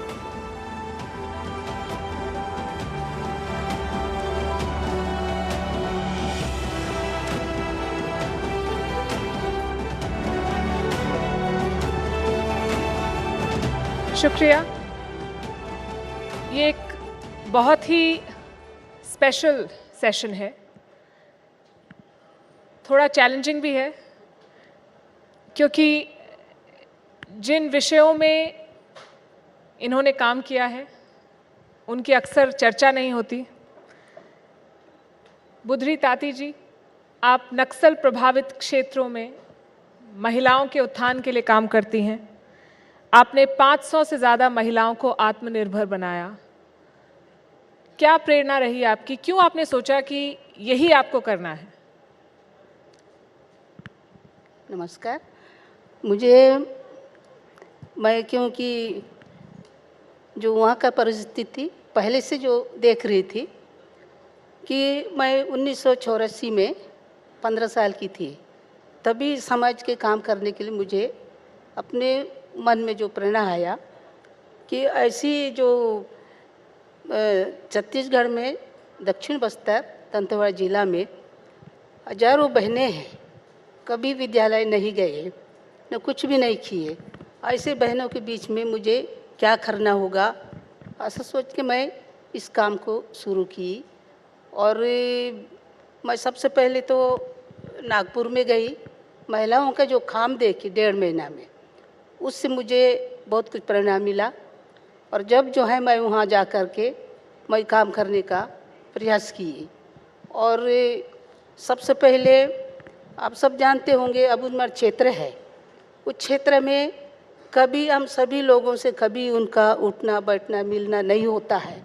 ऐसा जो परिवार है, जो 12 गाँव को हमने चयनित किए और उस गाँव के बीच में हमने गए हैं, तो वहाँ जाने के बाद हम सबको देख करके सब छोटे छोटे बच्चों को छोड़ करके भागना चालू किए। तो भागना चालू किए, हम उनके पीछे हम लोग भी भागने लगे।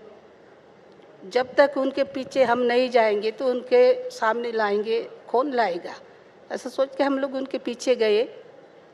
वहाँ देखे तो पूरे ऐसा समाज है, कुछ समाज ऐसा है कि वो कभी आगे का जो उनका जो विकास की बातें कुछ नहीं कर सकते हैं।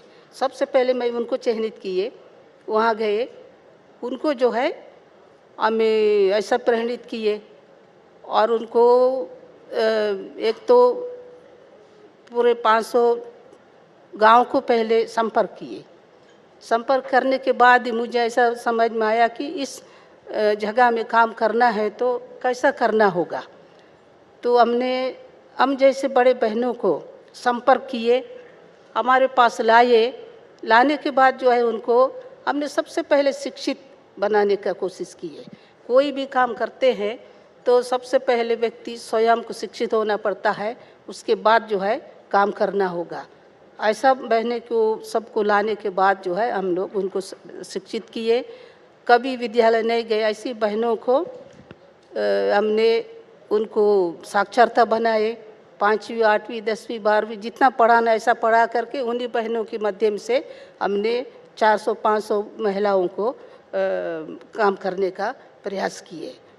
बहुत ही सराहनीय है और मुझे यकीन है आसान नहीं रहा होगा, क्योंकि परिस्थितियां विपरीत हैं और समाज का जो रुख है वो भी अपनाता नहीं है इतनी जल्दी ऐसे चेंज को।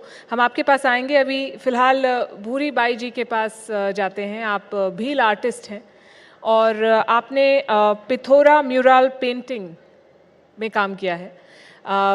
ट्रेडिशनली महिलाओं को इस क्षेत्र में अपनाया नहीं जाता, तो आपने क्यों चुना ये, और आपको शुरू में किस तरह की रेजिस्टेंस, किस तरह की सामाजिक प्रेशर से आपको आगे बढ़ना पड़ा? देखिए, ये हमारा भील आदिवासी पिथोरा है जी। वो पिथोरा की पहचान है जी। लेकिन जो हमारे जो जनजाति में जो महिलाएं हैं वो पिथोरा नहीं बनाती है, लेकिन ये हमारी पहचान है। मैं पिथोरा को नहीं बनाऊंगी, लेकिन उसमें जो पूजा में पिथोरा बाबा का जो घोड़ा है और उसमें जो पूजा में लेते हैं वो चीज़ मैं नहीं बनाऊंगी। मैं बनाऊंगी जो मुझे बचपन से ही शौक़ था। जब मैं 7-8 साल की थी तो मुझे बहुत शौक़ था। मेरे को ऐसा मैंने तो कभी सोचा ही नहीं था, लेकिन मेरी माँ कहती थी त्यौहार आ रहे हैं तो वो गोबर मिट्टी से अपने घर की दीवारों को लिपा पोती करते हैं। शादी होती है तो जैसे शादी वाला घर लगना चाहिए, जब पूजा होती है तो पूजा वाला घर लगना चाहिए। तो मैं अपने हाथ से ही कलर लेके और बैठ जाती थी। मैं खुद ही हाथ से कलर बना लिया करती थी। जैसे वो केकड़ा मिट्टी निकालता है, वो मिट्टी ले आती थी। काला कलर जो मिट्टी का तवा पे हम रोटी बनाते हैं उसको खुरूस के काला कलर बना लिया करती थी। जब मेरे को ऐसा लगता कि मैं अब ग्रीन कलर कैसे बनाऊं, तो जैसे वो सेम कलर की जो पत्ती है उनको इकट्ठी कर ली बहुत सारी, उसको सुखा दिया। सुखाने के बाद उसको पत्थर पे पीस लेती थी। पीसने के बाद फिर उसको एक बार गला दिया। मैं ग्रीन कलर बना लिया करती थी, मुझे शौक़ था बचपन से ही। ऐसे धीरे धीरे जब त्यौहार आया, शादी आई, ऐसे कर लेती थी। फिर जैसे धीरे धीरे हम भाई छोटे थे, दोनों बहनें थी, कमाने वाले थे नहीं। माँ बाप बहुत गरीब थे, क्योंकि हमको खाने के लिए धान मिलता नहीं था। वो किसी के यहाँ एक लोटा लेके जाते थे तो उधार लेके आते थे। वो दूसरी बार फिर नहीं मिलता तो दूसरी बार जाते थे तो बोलते हैं नहीं, पहले की तुमने उधारी नहीं चुकाई, हम नहीं देते हैं। तो मैं अपने बचपन में बहुत ही गरीब रहे और लोगों के खेतों में कमाने के लिए, काम करने के लिए जाती थी, जो कटाई करने के लिए, निदाई करने के लिए, तो 1 रुपये मिलते थे। दोनों बहनें 2 रुपये कमा के लाती। ऐसे करते करते फिर हमारी दोनों बहनों की शादी हो गई। मेरा पति कहने लगे, बोले गांव में तो 1 रुपये मिलते हैं, 1.5 रुपये मिलते हैं, उसमें कहाँ पूरा होता है, अपन शहर से लें, शहर में ज़्यादा पैसे मिलेंगे। मेरा पति मेरे को भोपाल में लेके आया। जब भोपाल में आए हम तो एक म्यूज़ियम है भारत भवन करके, वो म्यूज़ियम बन रहा था। तो मैं आते से म्यूज़ियम में वहाँ पर मैं मजदूरी करने लगी। मुझे नहीं पता कि वो कौन थे, क्या थे। वो बहुत बड़े आर्टिस्ट भी थे और भारत भवन के डायरेक्टर भी थे, जे स्वामीनाथन जी जगदीश करके। उनका आज भी मेरे सर पे उनका आशीर्वाद है। तो उन्होंने बोला, बोले आप कहाँ के हो, क्या समाज हो, कैसे आपके गांव में शादी होती है, कैसे मतलब पूजा पाठ करते हैं, किस देवी देवता को मानते हैं। तो मैंने कहा हम हिंदी समझते नहीं हैं, आपको हम कैसे समझाएं, कि पहली बार हम निकल के आए, हिंदी नहीं बोलते थे, हिंदी बोलना ही नहीं आता था। तो सामने वाला बोल रहे हैं तो हम कहते हैं अरे ये बड़े आदमी हैं, ये इसको क्यों बात कर रहे हो। हम लड़की डरती थी, बात करने के लिए डरती थी, उससे बात मत करो, ये पकड़ के ले जाएंगे। गांव के रहने वाले, और पहली बार ऐसे बात करने में बहुत डर लगता था। वो रोज़ रोज़ आते हैं, हम काम कर रहे हैं, वहाँ माल देना, पत्थर फेंकना, मिट्टी डालना, ऐसा। कहते हैं नहीं हमें आप बताओ, बोले हमें थोड़ा सा बना के दिखाओ। सब ने मना कर दिया, 100-150 लेबर थी, उनने सब ने मना कर दिया। मेरी बहन कहने लगी, बोले भूरी आपको तो आता है, अब अपने घर की दीवारों पे बनाती हो, अब उनको बना के दिखाओ। मैंने कहा मैं वो अपने घर की दीवारों पे बनाती हूँ और मिट्टी का कलर लेके और ख़राब हो जाता है तो फिर लिपापोती कर लेते हैं, और इनको मैं कैसे ख़राब हो जाएंगे तो क्या करके दूँगी, कैसे सुधार के दूँ। बोले नहीं नहीं, आप ख़राब हो जाए कैसा भी बने आप तो बना के दिखा। तो मैंने कहा मेरे को तो मैं बना के दूँ तो मेरे को मजदूरी कौन देंगे, मैं तो मजदूरी करने आई। तो मेरे को 6 रुपये मिल रहे थे। तो कहने लगे बोले आपको 6 रुपये मिल रहे हैं, हम 10 रुपये देंगे। मैंने कहा मेरे को 10 रुपये नहीं चाहिए, मेरे को 6 रुपये चाहिए। मैंने उनको मना कर दिया, मेरे को 6 रुपये चाहिए। कहने लगे अच्छा ठीक है।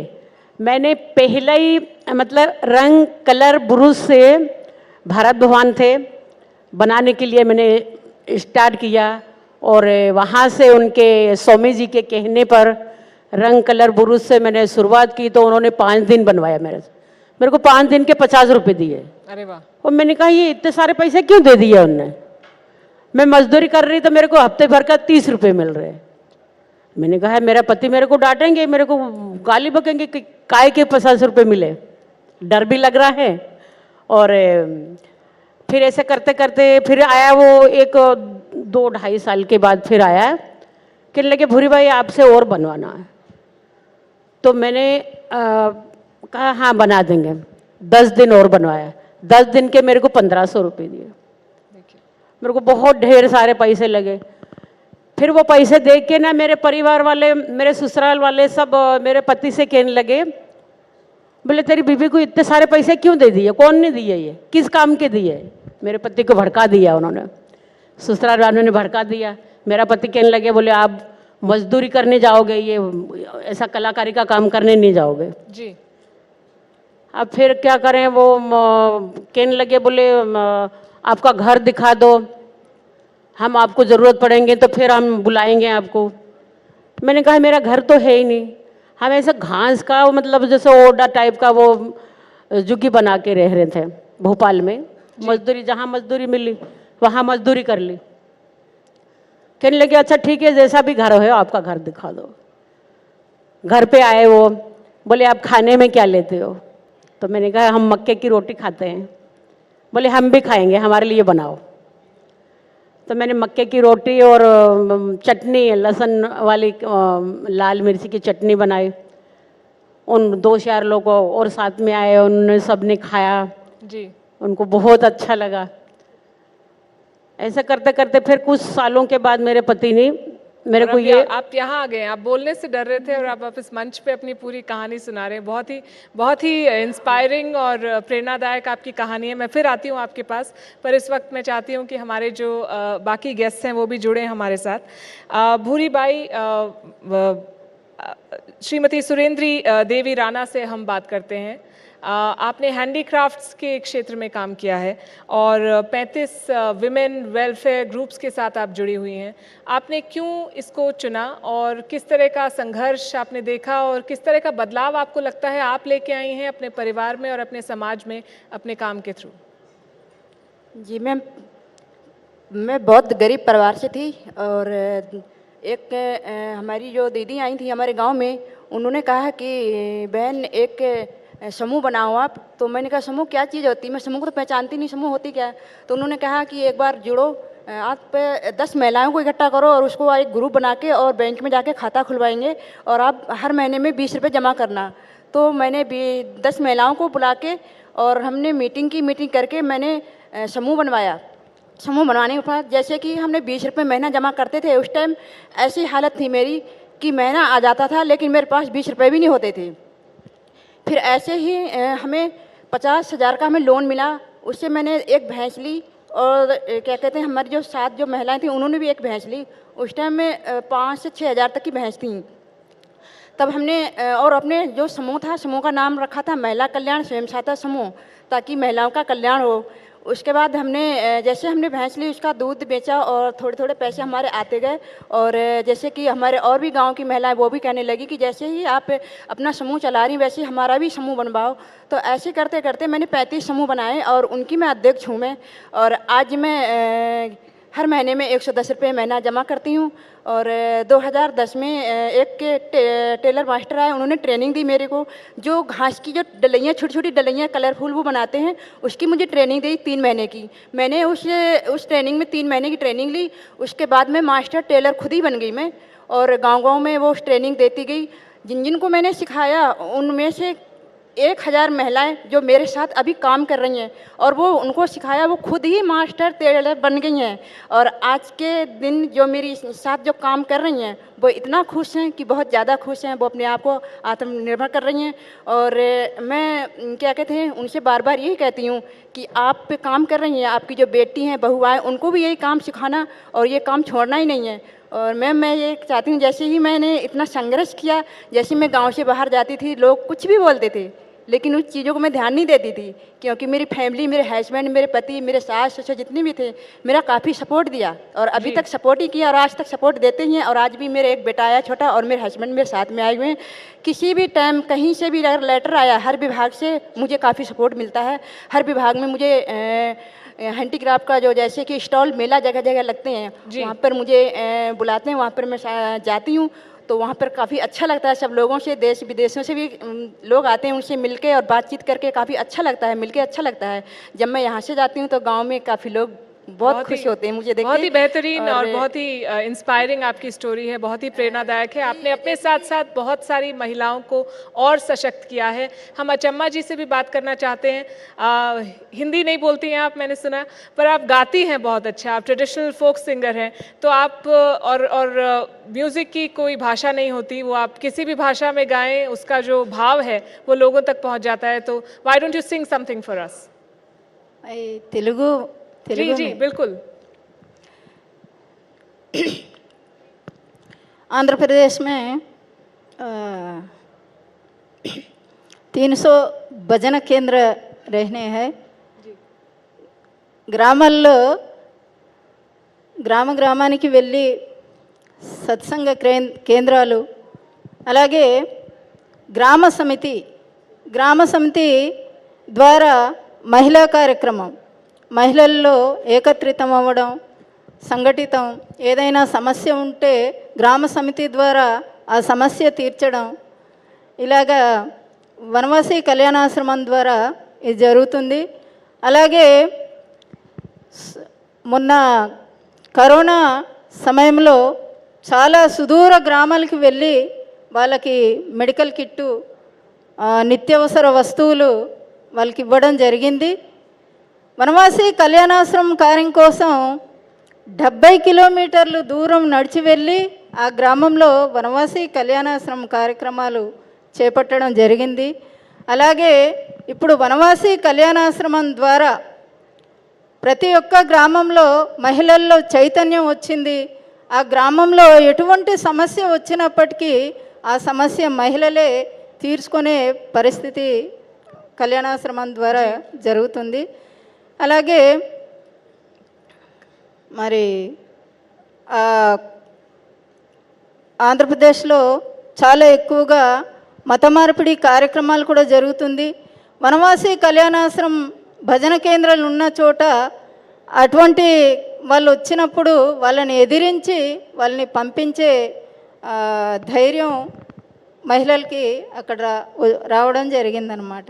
I wish I could speak and understand Telugu. I'm sure you have a very inspiring, आपका मैसेज बहुत इंस्पायरिंग है. आप कुछ गाना चाहती हैं हमारे लिए?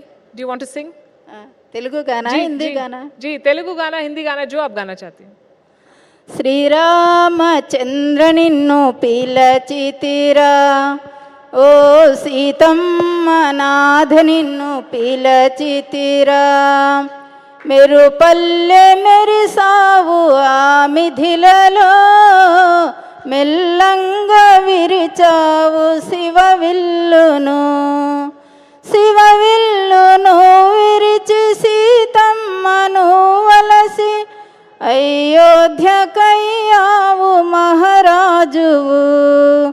రామ్ రామ్ సీతారాం సీతారాం సీతారాం, రామ్ రామ్ సీతారాం సీతారాం సీతారాం, సీతారాం సీతారాం సీతారాం సీతారాం, राम लक्ष्मण जानकी जय बोलो हनुमान की, राम लक्ष्मण जानकी जय बोलो हनुमान की। ये दसरा नवरात्रि उत्सव में ये गाते हैं। बड़ा गांवों का महिला सम्मेलन होगा, करने हैं। गांव का महिला सम्मेलन 2000-3000 लोगों को, महिलाओं का सम्मेलन करेंगे। बहुत ही खूबसूरत।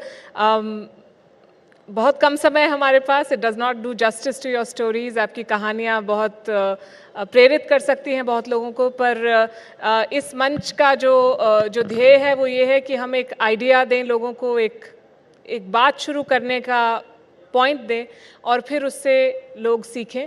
तो थैंक यू वेरी मच। आपने अपनी कहानी, अपनी जर्नी हमारे साथ शेयर की, हमें बताया किस तरह का संघर्ष आपने देखा है और क्या आपने अचीव किया है।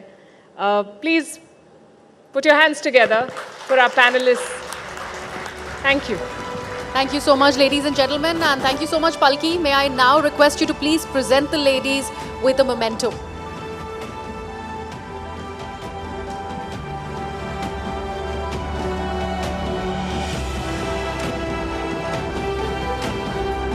जोरदार तालियों के साथ शी शक्तियों के इस जज्बे को सलाम कीजिए, क्योंकि शी जब शक्ति बन जाती है तो वो लाखों करोड़ों महिलाओं के लिए सबसे बड़ी मिसाल कायम कर जाती हैं।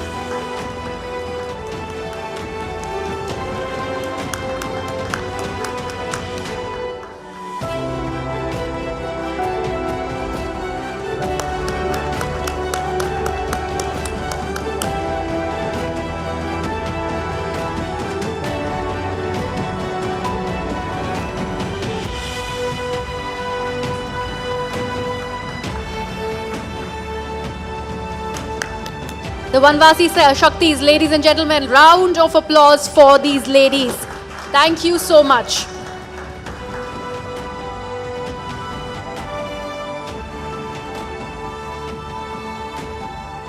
Esteemed guests, we are now moving on to the next session, Raksha Shakti.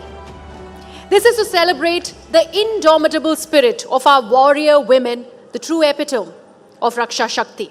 These women have transformed challenges into triumphs, shattered barriers, and risen through the ranks in the armed forces, proving that they are forces to be reckoned with. Their mental fortitude and unwavering dedication have paved the way for gender equality in the military. खाकी वर्दी से लेकर military green तक की वर्दी तक, air force pilot से लेकर नेवी कमांडर तक, शी शक्ति की बाहुबली कमान ने हर मोर्चे पर न सिर्फ दस्तक दी बल्कि जीत का परचम भी बखूबी लहराया और दुनिया भर में भारत का सिर गर्व से इस कदर ऊंचा किया जिन्हें कुछ शब्दों में बयां करना यकीनन मुमकिन नहीं। मैं सबसे पहले मंच पर बुलाना चाहूंगी हमारी सहयोगी शिरीन भान को। दृढ़ता की मिसाल बन चुकी शी शक्तियों के खास पैनल से भी हम आपको रूबरू करवाना चाहते हैं। हम स्वागत करना चाहेंगे पुनीता अरोड़ा, जो कि इंडियन आर्मी में पहली महिला लेफ्टिनेंट जनरल भी रह चुकी हैं और इंडियन नेवी में वाइस एडमिरल भी। बहुत बहुत स्वागत है मैम आपका।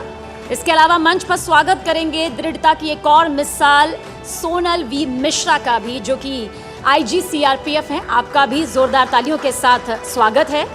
और साथ ही स्वागत कर्नल सोफिया कुरैशी का भी, जिन्होंने देश का सीना रक्षा शक्ति के क्षेत्र में गर्व से चौड़ा किया है। स्क्वाड्रन लीडर सिंधु रेड्डी का भी हम मंच पर जोरदार तालियों के साथ स्वागत करेंगे। हर मोर्चे पर आपने हिंदुस्तान का नाम रोशन किया, सिर ऊंचा किया। और साथ ही जोरदार तालियों के साथ स्वागत करेंगे डॉक्टर सीमा राव का भी, जो कि आर्मी में एक कॉम्बैट ट्रेनर हैं। आप सभी का बहुत बहुत स्वागत है रक्षा शक्ति के क्षेत्र में अपनी महत्वपूर्ण योगदान देने के लिए।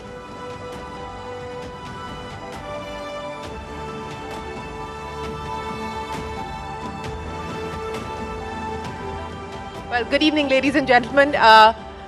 It's great to be back specifically on this panel because here's a personal story. I am the daughter of a fighter pilot in the Indian Air Force, and so it gives me a lot of pride and it is my privilege here to speak with these ladies here, these officers here who've really been the torch bearers for gender equity and gender balance and gender parity as far as our forces are concerned. And let me just set the context here for where things currently stand now. We have women officers across the three forces. In fact, if you take a look at the Army, in the officers category, excluding the Medical Corps and the Dental Corps, the percentage of women officers in the Indian Army today stands at just under 4%. If you look at the Medical Corps and the Dental Corps, it's about a much significantly higher number. If you look at the Navy, the number of women in the Navy currently at about 6%. If you look at the Air Force, excluding the Medical and the Dental Corps, it's almost 14%. So we've seen a significant move up as far as the women's representation in the forces are concerned. If I were to take you through the many achievements and the many medals that each one of these women have won, it's going to be the end of this program. So I'm not going to go down that road. But let me start by asking you, Vice Admiral Punita Arora, I don't know how many of you realize this. She has served in each of the three forces. So that is truly remarkable. And she is one of the originals because she was commissioned in 1968. So what a pleasure and an honor it is to have you here. I want to understand from you, what have you seen as the big change and the big evolution from the time that you joined the forces and as you look at where the forces are today? Hello? Yes, it's working. Go ahead. Thank you so much.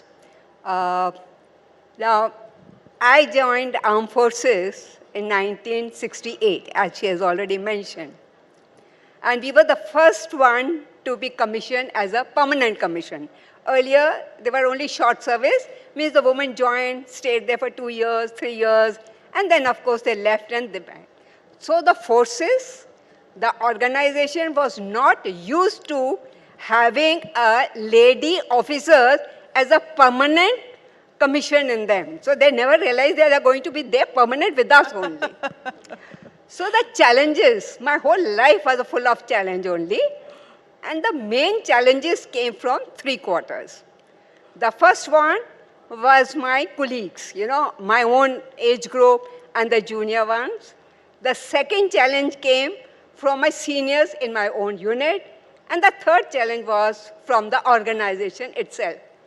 The challenges were because these people in armed forces was mainly a male-centric organization. They had seen ladies in their house as a housewife, their mother, but they never saw ladies who are going to sit next to them in the office and were there. So that was the main challenge. The juniors officers or my colleagues thought, my God, the lady officer, she's not going to work. Probably she will say, I want to take a leave. I have children at home. And she's going to give all kind of excuses so that she can take leave. My seniors also probably were not used to it because they never seen a lady officer coming and working with them.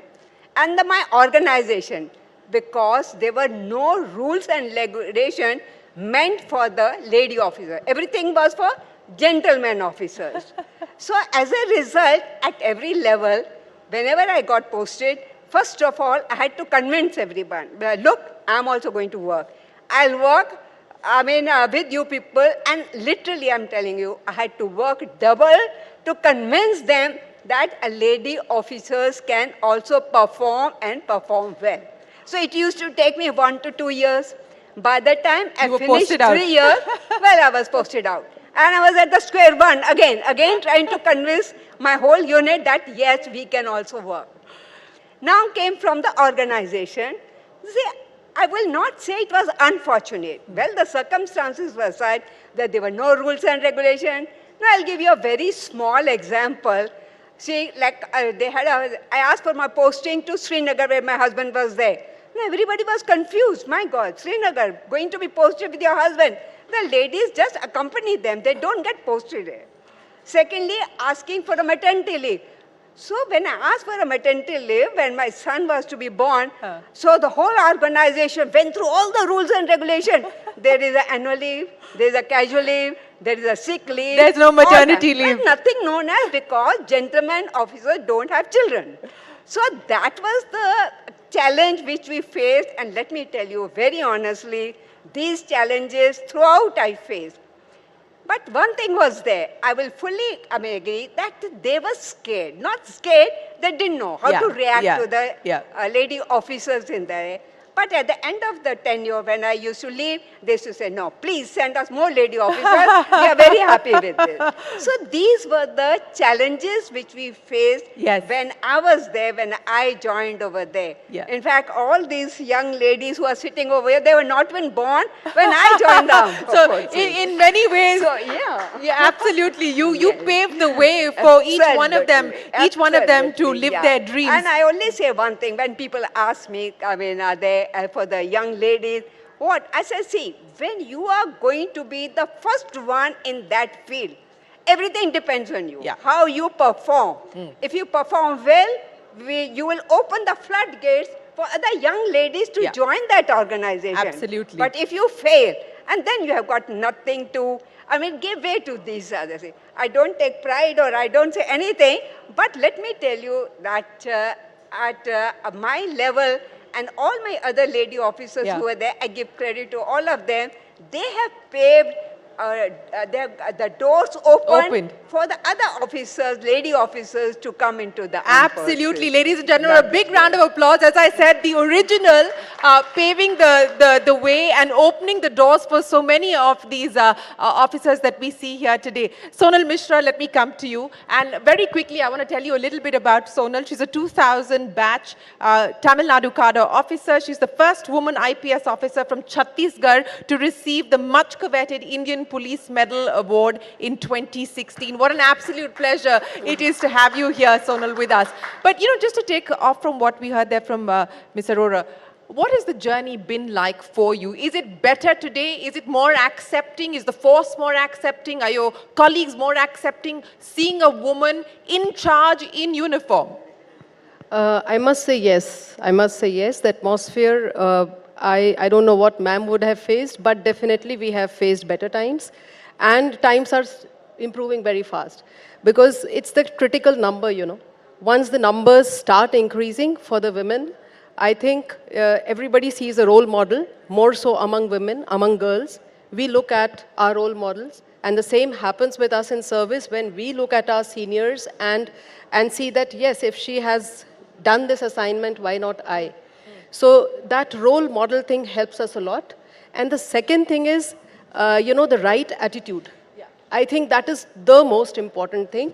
If we have the right and the firm attitude, everybody down falls in line. But what has been the hardest part for you so far, and what has been the big change that you've noticed in the way that people approach you, and what is it that you would like to tell women who are watching you? Because as you said, today your representation of what the forces can do and what the forces offer for women, what would you say to them? I would say don't hold yourself back. If we are holding ourselves back, that is our problem. The force is there, the force or our organization is there, it's accepting us with open arms, I must say. And women at the right decision-making level can be the catalyst for you. And they are there now almost in all organizations at the right decision-making level. So don't hold yourself back. That's my message to the young generation. Whoever is entering at whatever level, I see in CRPF, I have served in the northeastern sector. It's a difficult area. One must not hold. We have had a lot of women who are serving right now in Srinagar, right now in the LWE-infested Chhattisgarh, from where I come from. And I must say that they are doing a wonderful job. And the women who are holding themselves back, please don't do that. It's on you. Don't hold yourself back. And let me take that point across to Colonel Sophia Qureshi as well.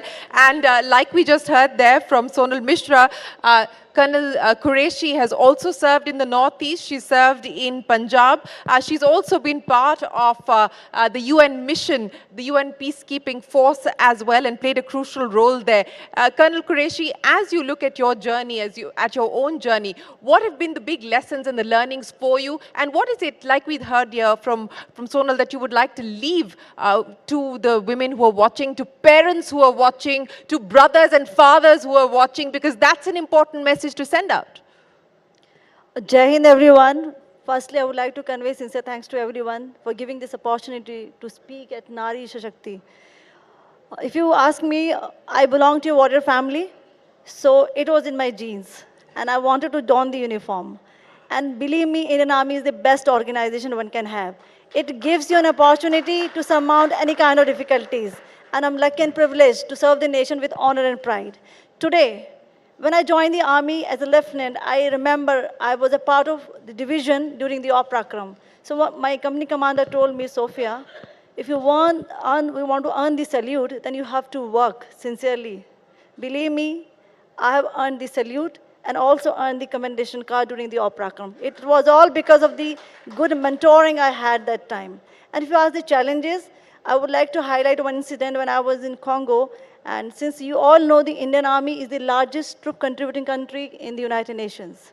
And I was the second batch of women officer, and I had a privilege to be part of one of the operation, which we conducted during the historical presidential elections. So I was a part of the one cordon and search team. It was a melange of force from the Swedish Army, from Tunisia, from Uruguay, and we led that cordon and search operation. We did it whole night. It took 72 hours, but it was successful. We could save the life of local populations. And next day, the force commander asked me who was that lady from the Indian Army. I think that gives me the pleasure. The people talk about the Indian Army, not Colonel Sophia Qureshi. So such incidents happened in my life, and I had a privilege to command the contingent at ASEAN nations. I was the only woman officer among 22 nations. So I'm also thankful to my organization for giving me this opportunity. I was lucky that I was with the Sonal ma'am in Northeast, where I was again privileged to mentor the first batch of women military police soldiers. And there we worked together in many of the operations and work. And lastly, you all know that I'm a full colonel today, and I'm commanding the unit. I'm from the first batch of women officer. So salute to my organization that I've got a chance to command. Well, a salute to Thank you each so much. one of you. A salute to each one of you. As you said, it's your pleasure and your privilege to work for the organization, and it is our pride to have you here this evening and share your stories with us. Squadron Leader Sindhu Reddy. Ladies and gentlemen, I don't know if you were watching the Bastille Day parade on your TV screens. Many people were, but if you were, then you watched Squadron Leader Sindhu Reddy leading the Indian contingent, taking center stage there, leading a team of 60 plus officers. What was that feeling like for you? And also, Squadron Leader Reddy, you know, you've now been part of the Indian Air Force for over a decade now, little over a decade now. What's this journey been like for you? So, giving the salute to the Prime Minister on the Champs-Élysées and on the French National Day especially tops my list of achievements as of now, definitely. You know, carrying the might of the entire force that was behind me and being there, leading my contingent, it gave me all that power, it gave me all that strength that I can do it. If somebody else can do it, then definitely I can do it as well. I have everything in me. So what was going on in your head the previous night, just before you actually had to lead the contingent? You know, was there an internal dialogue in trying to deal with the pressure and the nerves? I'm sure that's part of it. Oh yes, definitely. I almost had a nervous breakdown thinking that, you know, I actually didn't realize I was going to be the first woman marching on the foreign land. Until, you know, that moment when I realized, I almost had a nervous breakdown. I'm like, oh wow, this is news to me.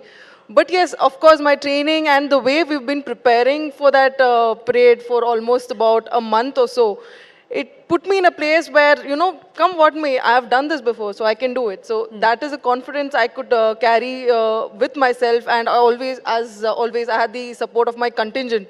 So when you have the support and when you have the might and you have your own strength, nothing is unbeatable. So that is the message that we wanted to deliver, and it was delivered in the right sense, It was delivered across the country and across the world. People who were watching. Ladies and gentlemen, a big round of applause for Squadron Leader Reddy for leading the Indian contingent. But you know, that was on the ground. What about up in the air when you're actually flying? What has that internal dialogue been, and what's the external dialogue also been? When you actually started to fly, what was the reaction and the response? So my dream has always been to fly, and when I was going to join the Air Force, I realized what better way to do it than to don the uniform, the pride, the respect.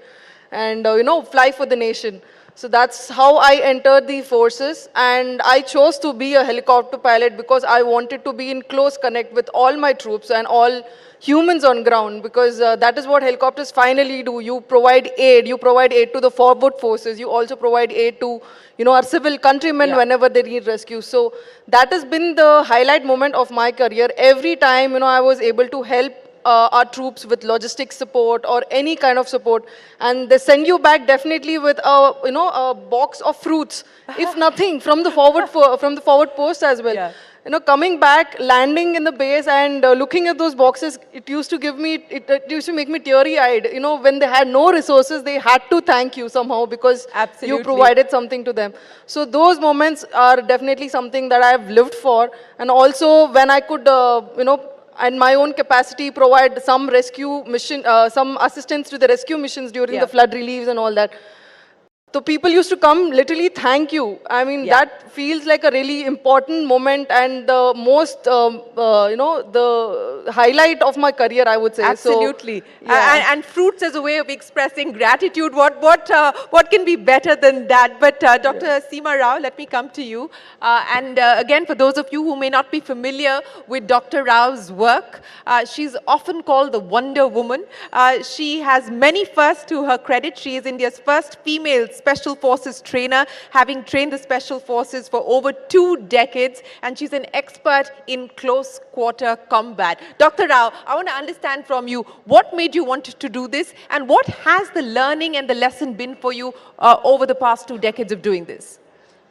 Well, let me start by saying that destiny had something really different for me. I started as a doctor, but eventually destiny took me to training commandos of the Indian forces. It's been a 25-year-long journey, and a journey, I should say, of glory and strife. I've had to work hard on my physical prowess because, after all, standing in front of highly trained and skilled commandos is no joke. And but when I had to, teach them certain techniques, it was obviously a challenge to me. But I took it in my stride. Every day was a challenge, but I would hone up my skills, and I would see that I would give my best. And at the end of the day, when I would get the respect of those male trainees, I train men.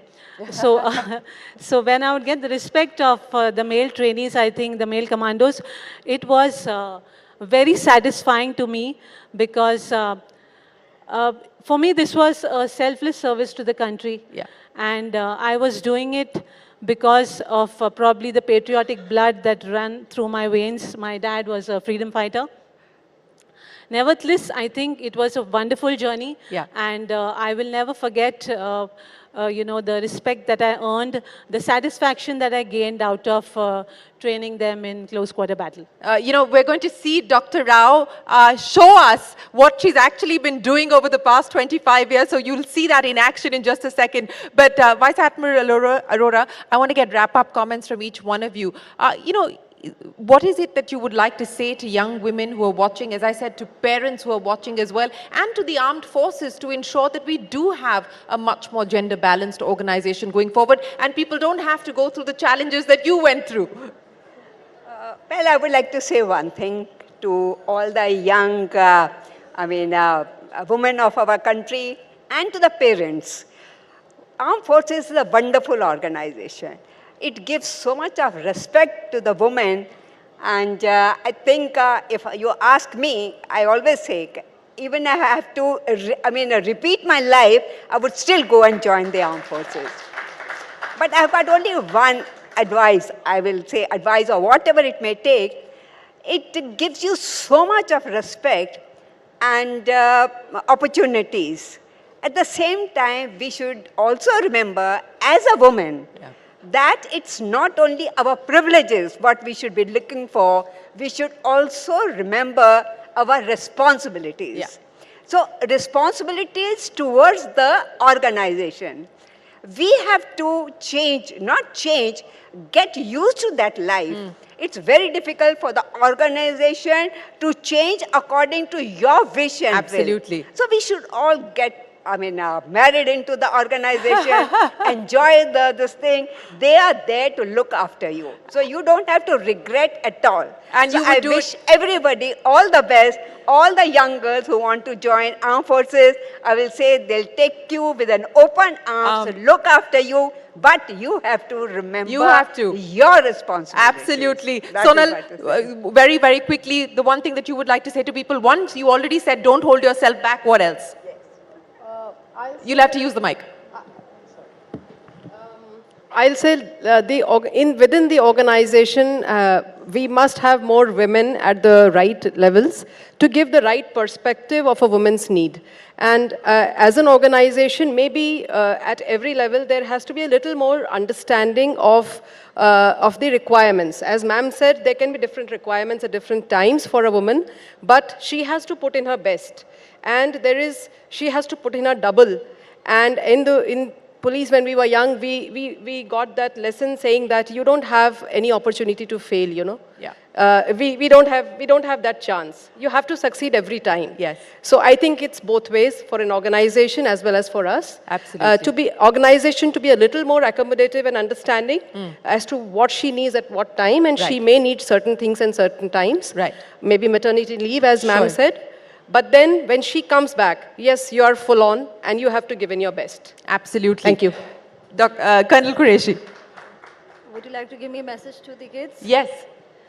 I would like to give you a few rules for the kids, especially new generation baby boomers. Remember, whatever you do, nation should be first and selfless service. Secondly, be bold, brave, and dynamic. Be disciplined. Be courageous. Have your own legacy.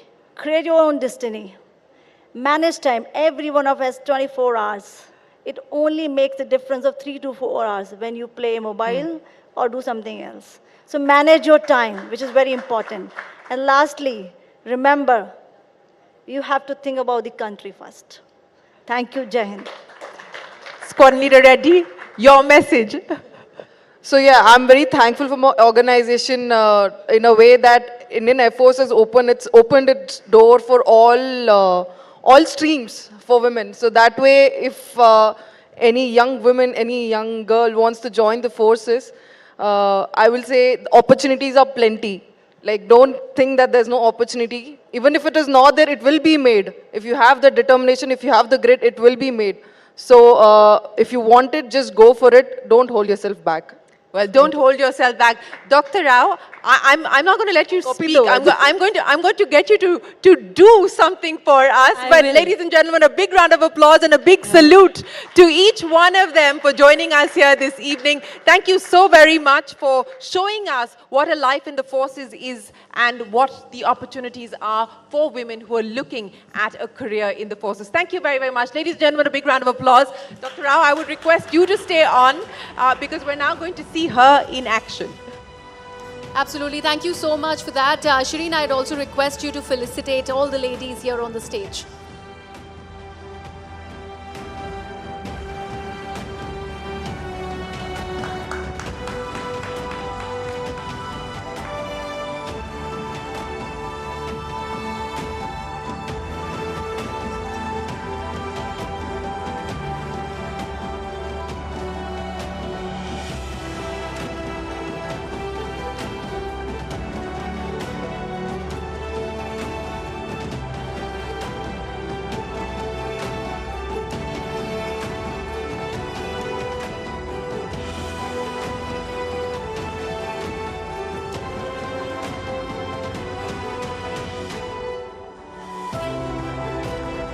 A huge round of applause for these super achievers, ladies and gentlemen. Thank you so much for being here with us. And as Shireen has already teased for all of you, Dr. Rao has a special something that's planned for everyone.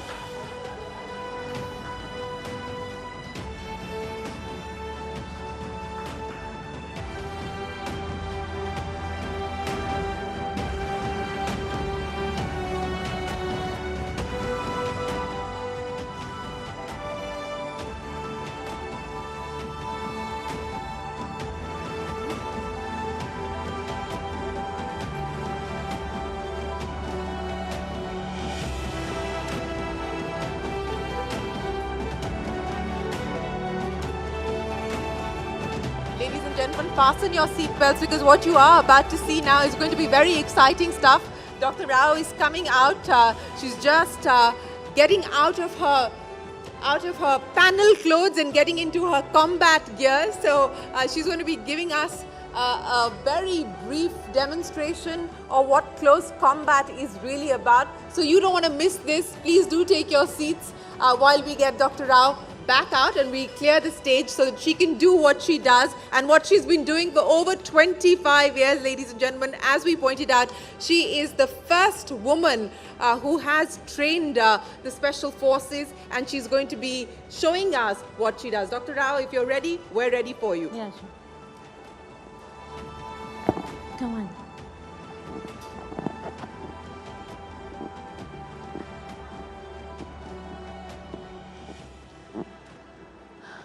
First and foremost, a very good evening to everybody. I read long back a quote which influenced my mind.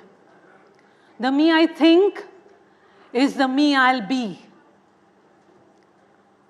I read one more quote which influenced my life. Life is tough, darling, and so are you. My journey in commando training was a very long journey, 25 years past. Then I realized that I wanted to empower women. So I devised a program called DARE, Defense to Assault, Rape and Eve Teasing. So I'm going to be talking about that. To start with, I'm going to read a few statistics which are very astonishing. The crimes against women, 50 per hour, 5 lakh per year.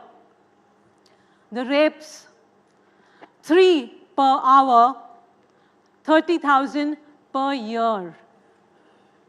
And kidnappings, 2 per hour, 1 lakh per year. Now this is extremely astonishing statistics, and that's why I came up with this program. Let me first try to make it very clear that there is a distinct difference between eve teasing, molesting, assault, and rape. Eve teasing and molesting requires a minimum response. The response should be a slap, maybe a threat. Assault and rape requires an aggressive response. And when I say aggressive, I mean that you need to hit the vital targets in a man's body. You need to be using anything and everything around you which you can take and whack him, hit him on his head, hit him on his joints.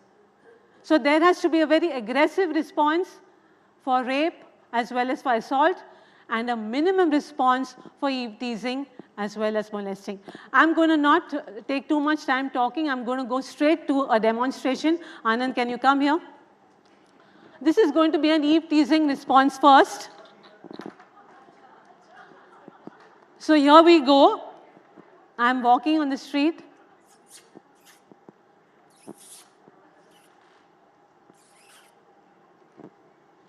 What you need to do here is, do not take your eyes away. Do not stare too long. Just give him a firm look and move away. The second thing, we go on to, what's the next one? Lewd gestures is the second thing. So I pass from here again. Oh, baby doll. Aha, Miss India figure hai. No! Wonderful. No, stop. And move past. The third response is grabbing the wrist. Baby, आती क्या खंडाला? चल आना. No! Police को बुलाऊंगी. Bus.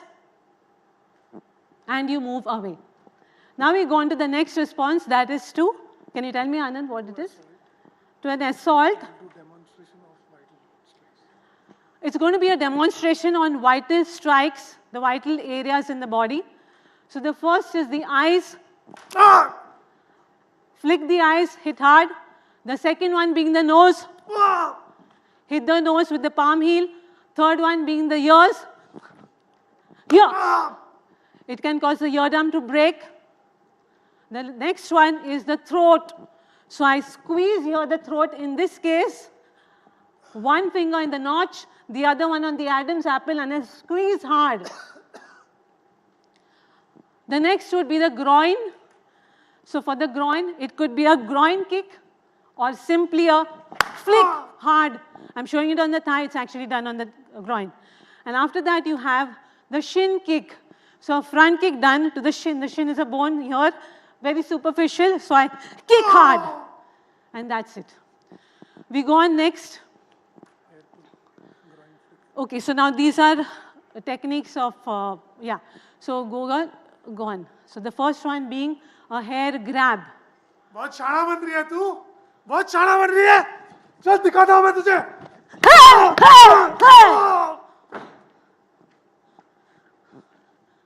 What's the next one? The next one is a choke done to your throat. गर्दन दबाऊंगा तेरा मैं, गर्दन दबाऊंगा.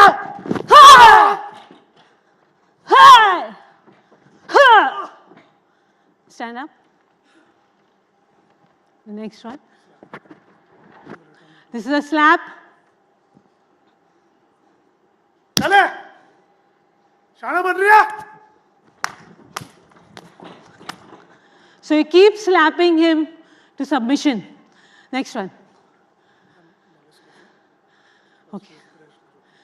The next thing that we're covering up is molestation. Here in this case, first thing, groping the breast, very common. 1 minute. Start. Beautiful, sexy. अभी मजा आएगा मुझे, मजा आएगा.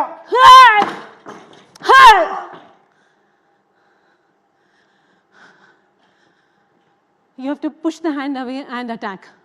Next one. Circular swoop. So I'm standing here.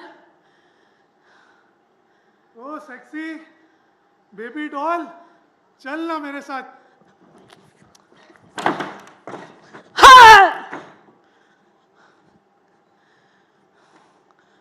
Next one.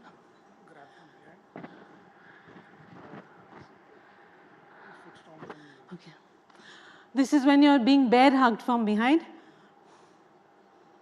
चलो darling, चलो मेरे साथ. The hands are trapped.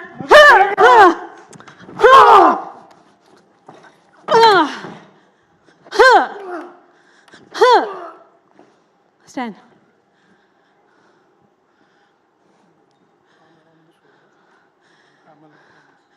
Okay.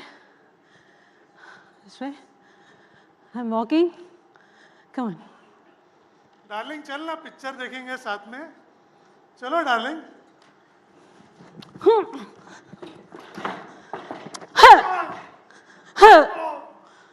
Stand.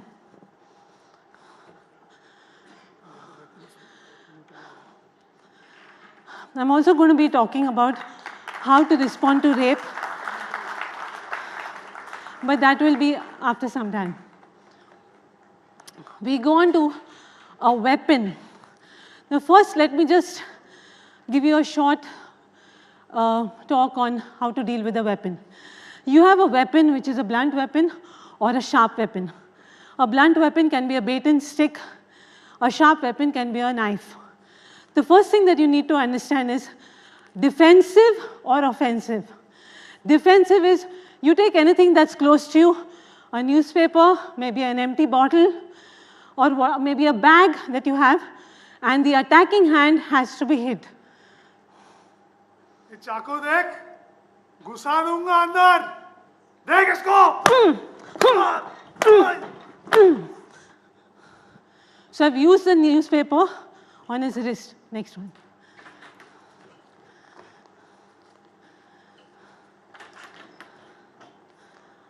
You have a bottle? Get fast. Now I'm going to be using an empty bottle. This is a stick Okay? Sir फोड़ दूंगा तेरा मैं, sir फोड़ दूंगा. So you have to hit the wrist so that he drops the weapon. Go on next.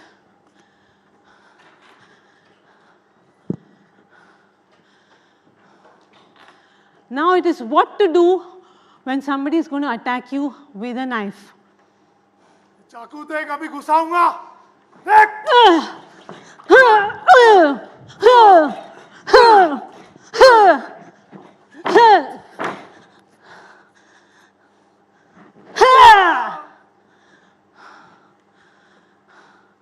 Next.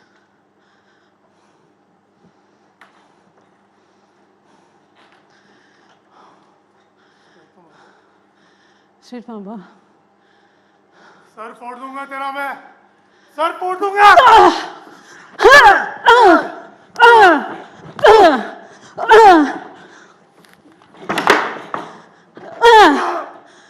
Stand.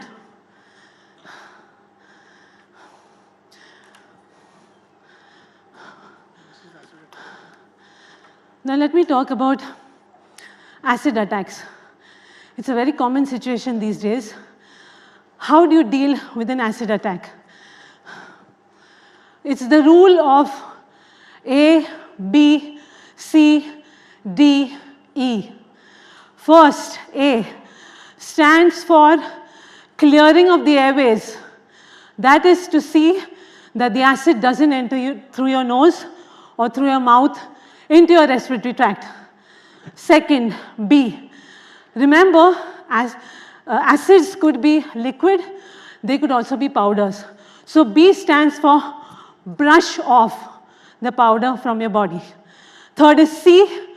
C stands for whichever areas of your clothes have been drenched in the acid, take your clothes off. Next, D. D stands for dilution. The acid needs to be diluted with lots and lots and lots of water. And lastly, E stands for emergency, in the sense that you have to call for an ambulance and take the person to the hospital. So first, do it. So here he comes, I'm standing innocently. चेहरा बिगाड़ देगा तेरा मैं. So first and foremost, the nose, mouth, do not scrub, okay? After that, get water. I have nobody else but Anand to get the water for me right now. Okay. I brushed off, okay? Take the clothes off. Finally, you have water. Pour it, keep pouring. More water, more water, more water. Just keep pouring it on the area. And finally, the last thing would be to go to the hospital. Okay, next. Now I will be going on to the rape sequence. So I need to get this off me.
causes a person to go unconscious.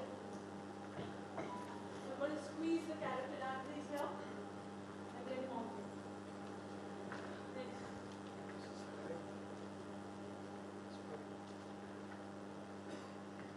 Okay. Now we're just going to, I think self-defense is very important for women. My daughter went to Germany for a fight in a cage against a female competitor. Unfortunately, a competitor did not come. What my daughter did, I told her simply, just select any male contestant over there and fight him. She did exactly that. And she's one of the very few women who's beaten up a man in a cage in Germany. So like I mentioned, fighting self-defense is important. I'm going to just show a small snippet of how to do it. Nothing else. It's always good if you have protective gear, because otherwise you will end up injuring yourself a lot.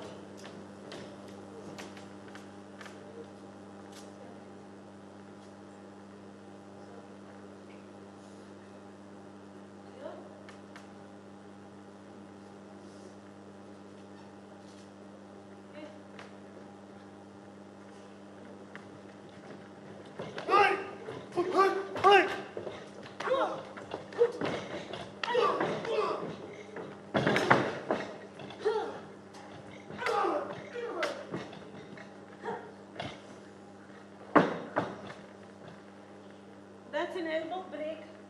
That is it, yeah.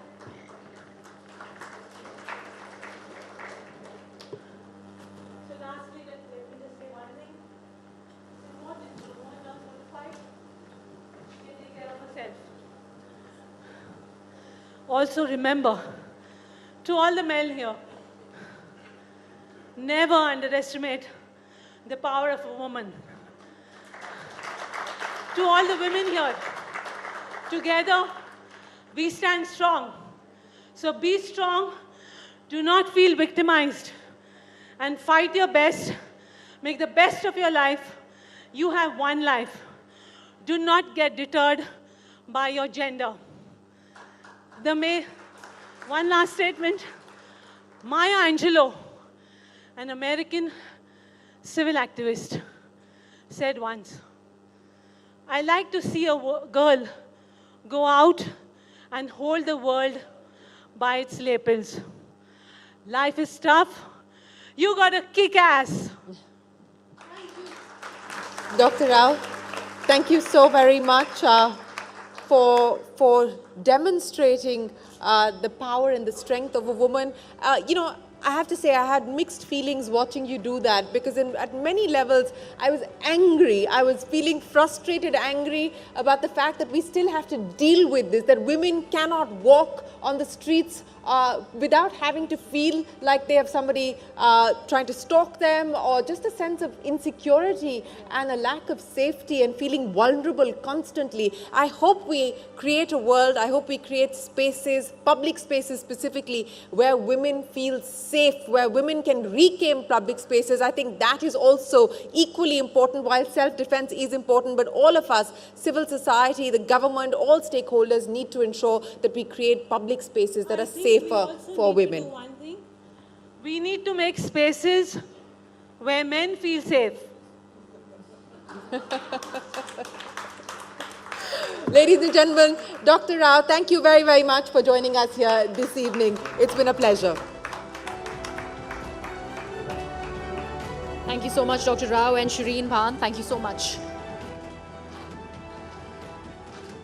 और अब बारी है हमारे अगले session की, जो कि है नीति शक्ति। शारीरिक शक्ति बाहरी तौर पर मजबूती दे सकती है, लेकिन आत्मशक्ति भी उतनी ही जरूरी है। आत्मशक्ति समाज और देश को न सिर्फ बाहरी बल्कि आंतरिक तौर पर भी ताकतवर बनाती है।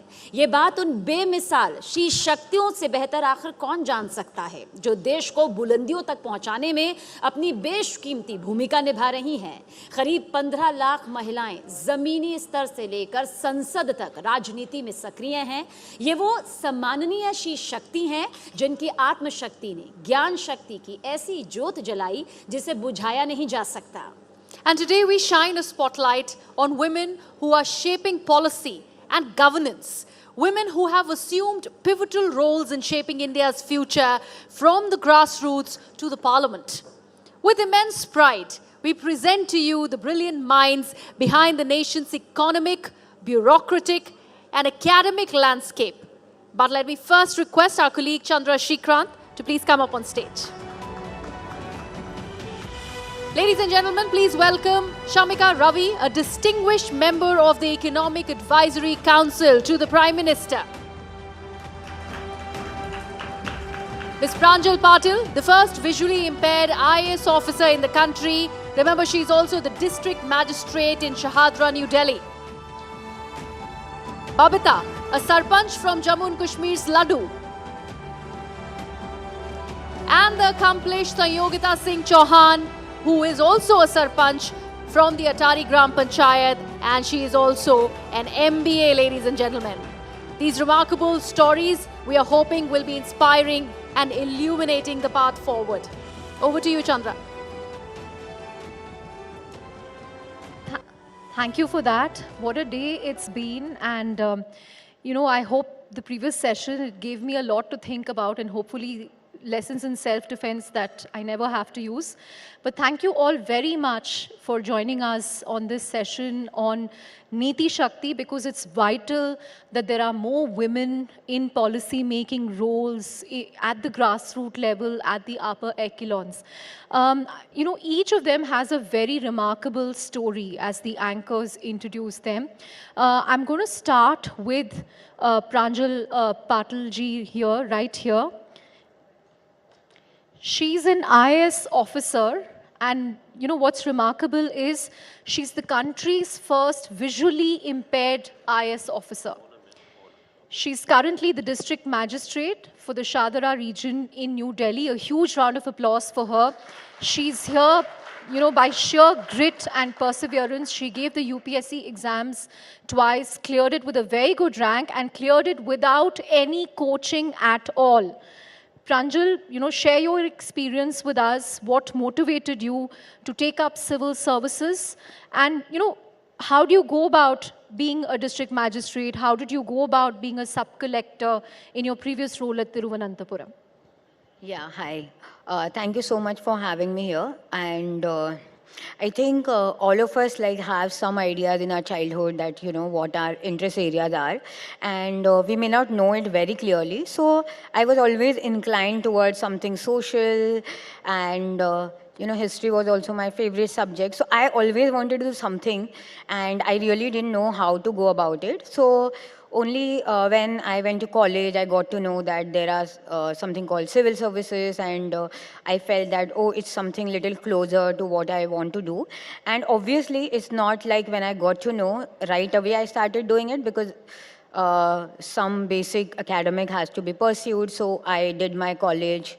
Then for higher studies, I came to Delhi, to JNU to study.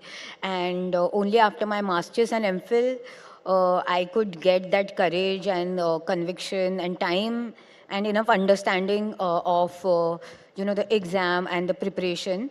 So I started preparing for it, and though it was not very easy journey, I think no journey is easy, no matter what background we come from. No journey is easy, but with enough with inner determination and external support, we all can do what we want. And I think, all credit goes to my own determination and the support I received from family, friends, and teachers and everyone. Thank you. That's a very inspiring story. We also have two sarpanches or pradhans in our midst. Babita ji, who is a sarpanch, a Kashmiri Pandit, a sarpanch in Jammu and Kashmir, and Sanyogita Singh Chauhan ji, who is a sarpanch at Atari village in Lucknow. Babita ji, आप बताइए सरपंच कैसे बने आप और क्या अनुभव रहा है आप? सबसे पहले मेरा सबको नमस्कार। माइक इधर थोड़ा, हाँ। मैं सरपंच पुलवामा से हूँ। तो कैसे बनी, ये तो बहुत चुनौतियों का सामना करना पड़ा, क्योंकि हम विस्थापित लोग हैं। रामचंद्र जी का 14 साल का वनवास खत्म हो गया, बट हमारा वनवास अभी खत्म नहीं हुआ। तो उस चुनौती का सामना शुरुआत हमने की, कश्मीरी पंडितों ने की। हम दोबारा से कश्मीर गए और इलेक्शन में उतरे, क्योंकि उस टाइम क्या था कि सभी पार्टियों ने चुनाव लड़ने से इनकार कर दिया था। तो सबसे पहले सामना हमारा ही हुआ, क्योंकि खतरे में आगे हमने ही होना था। तो हमने सोचा कि हम लड़ेंगे इलेक्शन, तो हमने लड़ा, हम जीते। तो आज बहुत अच्छे से चल रही है हमारी सरपंची। आपको धमकी मिलती है पुलवामे में? देखिए, धमकियाँ, कश्मीर है तो धमकियाँ ना मिले तो वो तो हो ही नहीं सकता। घाटी है। अभी आपने सुना होगा, हमारे आर्मी ऑफिस कह रहे थे कि जब कश्मीर का आता है कि कश्मीर पोस्टिंग, ओ गॉड हो जाता है ना। तो चुनौतियों का सामना तो करना ही पड़ता है, और जब नारी शक्ति है तो फिर हमारे सामने चुनौती तो कोई नहीं है। सही बात है। हाँ। Sayogita ji, you're an MBA by training and then you decided to become a sarpanch at Atari village. आपके एक्सपीरियंस के बारे में बताइए, आपको इंटरेस्ट कैसे हुई पब्लिक पॉलिसी में, पॉलिटिक्स में? जी, नमस्कार सभी को। हम यूपी से हैं और लखनऊ डिस्ट्रिक्ट, मलिहाबाद तहसील लगती है, माल ब्लॉक, अटारी ग्राम panchayat. Malihabad mango belt, green belt घोषित है, और MBA करने के बाद एक 6 महीने ही जॉब कर पाए थे कि शादी हो गई, एक ब्रेक आ गया। और बचपन से ही मन था कुछ करने के लिए, और ग्रामीण विकास में शुरू से ही रुचि थी। रूरल इंडिया में, या हम लोगों का ननिहाल, ददिहाल सब गांव से जुड़ा था, तो गांव में काम करने की इच्छा बहुत थी। तो ससुराल में भी गांव से जुड़ाव था। शादी बिजनेस क्लास फैमिली में हुई, ज़मींदारों में हुई, हमारा गांव था। तो हमें इच्छा हुई कि हमें सरपंच बनना है, और सरपंच बन के गाँव की सेवा और आसपास के गांव में भी शिक्षा का भी एक जोत जलाना है, क्योंकि यूपी में लिटरेसी रेट बहुत कम है और पढ़े लिखे लोग ज़्यादातर शहर की ओर भागते हैं। तो ऐसा लगा कि गांव की तरफ हम अगर काम करेंगे तो कुछ दे पाएंगे, कुछ कर पाएंगे, क्योंकि ये एक अनटैप्ड एरिया है। और यूपी में काम करना, जहाँ महिला प्रधान तो होती है पर काम प्रधान पति करते हैं। तो ये जो प्रधान पति का कल्चर है, ये चेंज करना था। एक रिवोल्यूशन मन में था, कि एक जुनून था कि कुछ करना है। तो ये चुनाव लड़े और चुनाव भारी संख्या में जीते। लोगों का समर्थन था और बहुत सारे वादे भी किए थे कि जो गांव में या आसपास के गांव में जो नहीं हुआ है वो करके दिखाएंगे। तो जब चुनाव जीतने के बाद एक बहुत बड़ी गांव में खुली बैठक का आयोजन किया, क्योंकि इससे पहले खुली बैठकें या महिला बैठक, वृद्ध बैठक या बाल बैठक, ऐसे कुछ कॉन्सेप्ट था ही नहीं कि कैसे कार्य योजना बनती है, कैसी बैठकें होती हैं। तो ऐसा, वो भी महिला एक बैठक का आयोजन करे, क्योंकि पुरुष बैठक करते हैं और पुरुष ही पार्टिसिपेट करते हैं। क्योंकि गांव में ऐसा कल्चर होता है, पर्दा होता है, तो महिलाएं जल्दी आगे नहीं आती हैं। और क्योंकि ठाकुरों के परिवार से हैं, तो ठाकुरों में तो ज़्यादातर वो महिला का पीछे ही रहती हैं, घर के अंदर ही रहती हैं। तो ये कॉन्सेप्ट बदलना था। तो खुली बैठक करी, महिलाओं को ज़्यादातर करके बुलाया कि आप सब आइए, कि आपकी महिला प्रधान है और आपका प्रतिनिधित्व हम कर रहे हैं, और आपसे पूछ के हम कार्य योजना बनाएंगे, GPDP बनाएंगे कि आप गांव में क्या चाहती हैं, कैसा माहौल चाहती हैं।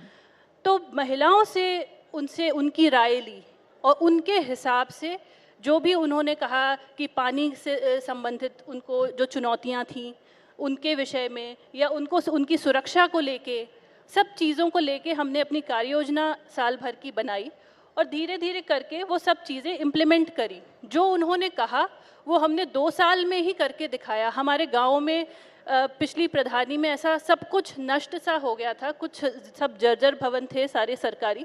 तो हमने NM centre, health and wellness centre, अपने ग्राम पंचायत में 8 कमरों का पंचायत भवन, जो कि सपना था, 2 कमरों के पंचायत भवन होते थे, पानी की टंकी जल जीवन मिशन का वो चल रहा था, तो हम उसको अपने गांव में लेके आए, अपनी एजुकेशन का फ़ायदा गांव तक पहुंचाना था, तो हर घर को नल से जोड़ा। जो हैंडपम्प के लिए या कुएं तक महिलाएं जाती थीं, तो वो सुविधा उनको दी। और अपने यहाँ जलाशय, क्योंकि उनको ऐसा था कि जल संरक्षण पे भी हमें काम करना था, तो आंगनवाड़ी केंद्रों में, पंचायत भवन में, स्कूलों में वाटर हार्वेस्टिंग कॉन्सेप्ट और जलाशयों का निर्माण किया। एक नहीं, 3 जलाशयों का उस पे काम किया और जल संरक्षण का काम अपने यहाँ किया। और महिलाओं को आत्मबल और साहस हमसे मिला, और आसपास के गांवों में भी ऐसा एक जज्बा जगा, क्योंकि हमारे आसपास के जो अटारी के आसपास 200-300 गांवों में ऐसी कोई महिला नहीं थी कि जो अपनी प्रधानी खुद कर रही थी। और उन प्रधानों के यूनियन के भी अध्यक्ष हम बने, और सब मेल, जब हम कोई भी बैठक करते थे प्रधानों की, तो सारे मेल प्रधान आते थे। 33% रिजर्वेशन था, पर महिला नहीं आती थी। तो उस बैठक को भी हम ही सब मेल के बीच में एक महिला प्रधान, और उन्होंने हमें अध्यक्ष के रूप में स्वीकार किया, तो ये बड़ी बात थी। उसके बाद सेल्फ हेल्प ग्रुप्स, जो स्वयं सहायता समूह, अपने गांव में 19 स्वयं सहायता समूह बनाए। उनको पशुपालन से, कृषि के कामों से, जो दुकान करना चाहते थे उनको उस चीज़ों से जोड़ा और उनको स्वावलंबी बनाया। Right. Huge round of applause for all the measures she's implemented as, Sarpanch, and I think she sort of saw it from a women's lens, right? The difficulties they have in terms of even fetching water, and she decided to do something about that. Shamika, you've had a very different arc compared to some of the women we've been speaking to. Has it been easier to break the glass ceiling in the world of economics and high finance? Because you have role models abroad, you have role models in India, from Janet Yellen to Christine Lagarde to Geeta Gopinath, and in India you've had deputy governors of the RBI, leading bankers. How was your arc, to becoming a member of the Prime Minister's Economic Advisory Council? Well, first of all, I just want to introduce you to, the two ladies you just heard. There is a term we use in research. These are political entrepreneurs. You need these kind of people on the ground to bring about the change which you are envisioning. So, Amrit Kal ka jo aap baar sunte hain, I want to be a little forward-looking, Chandra. This is not going to happen on its own. It's not going to happen from Delhi. If this country has to emerge as a developed country, you need political entrepreneurs on the ground. Now, let me tell you a little bit, tying into my own story. I'm a professor of economics. I do research and I teach. And now I don't get much time to teach, but I do research. When I came back to India in 2004-05, I was doing work in development finance and other kinds of issues. But the more research I did in India, using Indian data, working with Indian institutions, I realized that any aspect of research, eventually gender does emerge. It was not like I went out looking for women's issues. But gender just emerges as a very important part of research and policy making in India. So let me tell you, entire development finance, this whole microfinance revolution that we've had in the last 30 years, or even PMJDY now that the government is part, it's overwhelmingly concentrated on women. Right? That's from the finance side of things. Because when you empower financially women, the household does well. The children's height and weight does better. Girls typically study more. And so there are many societal impacts. So there is a gender component. Jab health dekhna shuru kiya, then you realize that, in some of our best hospitals, most patients, female patients are missing. Meaning women are not coming to hospitals. Now, these are very summary, simple things to look at, but these are very disturbing findings. It's not the cost of healthcare, because we're talking about AIMS, jahan pe 2 million patients come every year. So you have massive amount of data. The minute you start looking at it, you realize, arey, women kahan hai? So you see the concept of missing women, even in terms of seeking healthcare, these begin to emerge. Then we did a research almost 15 years back, which we called a silent revolution. Without a policy push, you are seeing assembly to parliament, constituency after constituency across the country. Women voters are coming out and voting more and more. This silent revolution, you should understand it now. It has transformed the political space of India. And because it has, no political party can ignore women anymore. And I can tell you 10 years back, we would not be saying this. So this is a silent revolution because when there is a surge of women voters, policies therefore begin to respond to women. I think we saw this play out in UP, right? There was a lot of analysis on... Absolutely. Yeah. In fact, not just UP, right? It is happening in your most developed, richest states. It is happening in the poorest states. It is happening in the remote states. So you are seeing the resurgence of women, and women voters drive a lot of the development agenda in the country, and political parties are responding to that. Right. So I think it was mostly the research, Chandra, and the commitment. When you see something happen, and it is empirically true of the nation, it's a very exciting time to be in India and to be involved in the policy making space. Right. Because next 25 years is transformational for this country. So you want to be part of it. So I made this small leap from full-time academic to now full-time policy. We're glad you did. Political entrepreneurs बताया आपको, क्या आप अपने आप को उस जरिए से देखते हैं कि आप political entrepreneurs हैं? जी बिल्कुल, अपने आप को हम देखते हैं क्योंकि अपने देश का विकास, राष्ट्र का विकास गांव से ही संभव है। और प्रधानमंत्री जी का भी विजन है कि हर चीज़ गाँव से, क्योंकि अपना एग्रीकल्चर बेस्ड हम लोग कंट्री हैं, तो गाँव से बहुत कुछ संभव है। हम लोग गाँव को, हमने उनको शौचालय से पहले शौचालय तक नहीं इस्तेमाल करना वहाँ गाँव में होता था, तो वो आवास, शौचालय, धीरे धीरे प्रोग्रेसिव गाँव, हमें गाँव को शहर नहीं बनाना, गाँव को एक विकसित गाँव बनाना है, समृद्ध गाँव बनाना है। तो उस दिशा में काम करने के लिए एक विजन चाहिए होता है, एक जुनून चाहिए होता है, और कुछ काम करने की उस रूरल इंडिया में ऐसे लोगों की भी ज़रूरत है जो ज़मीन से जुड़ के काम करें। क्योंकि पॉलिसी मेकिंग अगर हम किसी एसी कमरे में बैठ के करें और वहीं ग्रास रूट लेवल पे जब हम पॉलिसी बनाते हैं और उसको इम्प्लीमेंट करते हैं, तो उसमें ज़मीन आसमान का अंतर आता है कि योजनाएं बहुत होती हैं, योजनाओं को गांव तक पहुंचाना, उनको अवेयर करना गांव के लोगों को, और उनको फिर इम्प्लीमेंट करना, उन तक उनकी सुविधा वो ले सकें। जी, तो ये काम हम लोग कर सकते हैं ग्राउंड पे। बबीता जी? देखिए, अपने कार्यों से साथ साथ हमें पॉलिटिकल का भी चलाना है। पहले औरतें सियासत में नहीं होती थी, मगर सियासत ज़रूरी है, क्योंकि हमसे ज़्यादा सियासत तो आदमी लोग खेल जाते हैं। तो इसलिए सियासत में उतरना तो यही एक मिशन था कि उससे पहले ग्राउंड लेवल वर्कर बन जाऊं। मैं पहले ग्राउंड लेवल वर्कर थी। 2008 में मेरी जर्नी शुरू हुई थी, मैं बीजेपी में थी, तो तब मैं नॉर्मल वर्कर थी। तो 2018 में मैंने इलेक्शन लड़ा, उसके बाद में मैं सरपंच बनी, सरपंच से ही मैं जिला अध्यक्ष बनी बीजेपी की, महिला मोर्चा की, और आज मैं उपाध्यक्ष हूँ स्टेट की, जेके यूटी की, महिला मोर्चा की। तो मेरा बस यही है, मतलब मेरा मिशन यही है कि औरतों को जितना हो सके, इन बहनों को, कि सक्षम बन जाएं, सक्षम बन जाएं।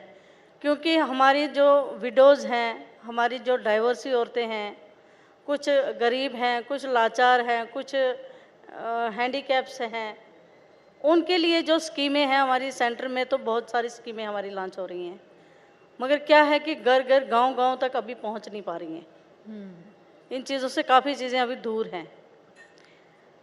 जैसे हैंडीकैप्स हैं, किसी घर में 4-4 बच्चे भी हैंडीकैप्स हैं, जो मैंने खुद देखे हैं। एक बच्चे, 2 बच्चे को स्कीम का फ़ायदा देंगे, तीसरे को नहीं देंगे। तो उसके लिए हम भी कोशिश कर रहे हैं, मतलब मिशन के में उतरे हुए हैं कि ये स्कीमों का फ़ायदा जो है कि ऑलमोस्ट सबको मिले। जी, अभी ओल्ड एज पेंशन जो चल रहे थे, वो चल रहा था, अभी बंद हो गया है। उसके लिए दोबारा से रजिस्ट्रेशन हो रही है, मगर अभी तक उनको 4-4, 5-5 महीने का ऑर्नामेंट नहीं मिला है। ऐसे कई स्कीमें हैं जो कि बंद हो चुकी हैं, हो रही हैं आस्ते आस्ते से बंद। मगर चलिए, अब हमारा नारा, मोदी जी का नारा, मोदी है तो मुमकिन है, सब कुछ सही हो जाएगा। ऐसे ही मेरी जर्नी जो शुरू हुई है, मेरे हस्बैंड से हुई है। मेरे हस्बैंड बीएसएफ में जॉब करते थे, इन्होंने छत्तीसगढ़ में ड्यूटी की, उसके बाद में ये कश्मीर में आए, कश्मीर में 4 साल ड्यूटी की इन्होंने। तो उसी दौरान मैं सरपंच बन गई, तो इन्होंने वॉलंटरी रिटायरमेंट लेके मेरा साथ दिया, मुझे आगे बढ़ाया। ये गलत है, मतलब होता है, गलत भी नहीं है, होता है।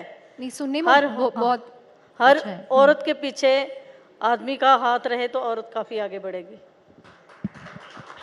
इसलिए मैं कहती हूँ मोदी है तो मुमकिन है, हाँ संजय है तो मुमकिन है, क्योंकि बबीता तभी आगे बढ़ी। संजय कहाँ है वो? जी, उनके लिए भी तालियां बजनी चाहिए। Behind every successful. Pranjal ji, I want to understand from you, how did this affect the way you look at policies within your district? Being a woman, how did it influence you, first in Thiruvananthapuram and as district magistrate, now in terms of your priority areas and focus areas?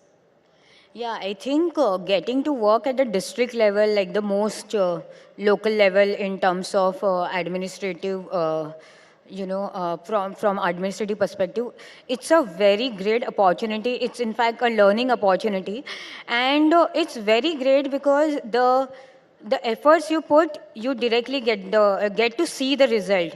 Sometimes we make policy and it takes time to get implemented, and then it takes even further time to see how it has impacted the intended section of the society. So at the district level, it has been my very special focus that how, like, of course now literacy level of our country has really gone high, and it's a very good development. But at the same time, we know that vocational competency, like young girls don't get as much as opportunities, to develop themselves vocationally as their brothers or, their classmates, male classmates must be getting. So in my district, there are a few institutes, they are vocational institutes. So I just focused on like how, they will get more confidence to give interview, to learn English, to learn basic computers, and how to talk in front of many people. And I'm very happy to share with all of you that their own teachers told me that their girls have done really wonderful in interviews, and they have got more placement than ever before. Huge round of applause for that. Yeah. So, and even in other sections, so I have observed one thing that though now children are going to school, and that's a wonderful thing, but co-curricular activities and like an opportunity to learn like various forms of art is not available to all. Like it's still confined, learning dance, learning music, learning craft is still confined to a particular section of our society, which has, money and other resources. So we started in my district something called Kala Shakti, my art, my empowerment. And through that, we are teaching dance to girls, and they are learning Odissi dance. And 2 months back, in the month of May, girls of my district, they performed on the stage along with national awardee winner dancers.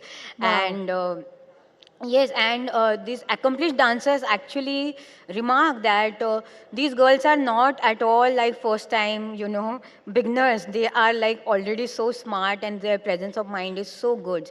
So, and then also we are working on drugs. We are trying to have we are promoting sports so that our children develop, team spirit, and they develop some purpose, some physical stamina, and they stay away from drugs. And in this way, there are many such initiatives we are able to take, and we can see direct results. So that's immense satisfaction to me and my team. Thank you. Right.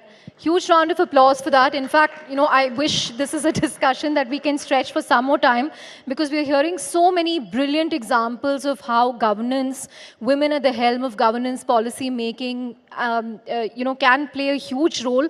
Thank you very much, all all of you, Shamika Ravi ma'am, Sangyogita ji, Babita ji and Pranjal ji for sharing your experiences with us. And I hope this will spur more women in the area of governance and policy making. That's certainly the need of the hour. Thank you very much. Thank you so much for that. And Chandra, I'd request you to please hand over the mementos to the ladies.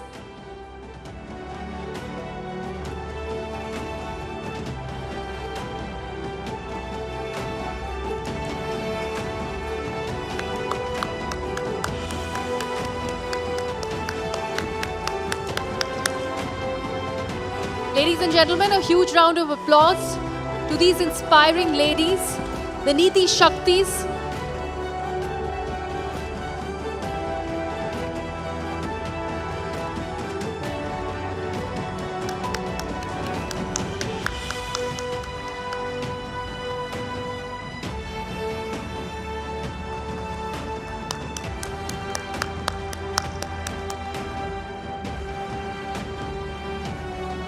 आप सभी का बहुत बहुत शुक्रिया। नीति शक्ति she शक्ति का एक बेहद अहम हिस्सा आने वाली पीढ़ियों को प्रेरित करने के लिए नेटवर्क 18 उन चुनिंदा शी शक्तियों को सम्मानित कर रहा है, उनकी कहानियों को पूरे देश के साथ साझा कर रहा है, जिनके चलते हमारी लाखों करोड़ों महिलाओं को प्रेरणा मिल रही है।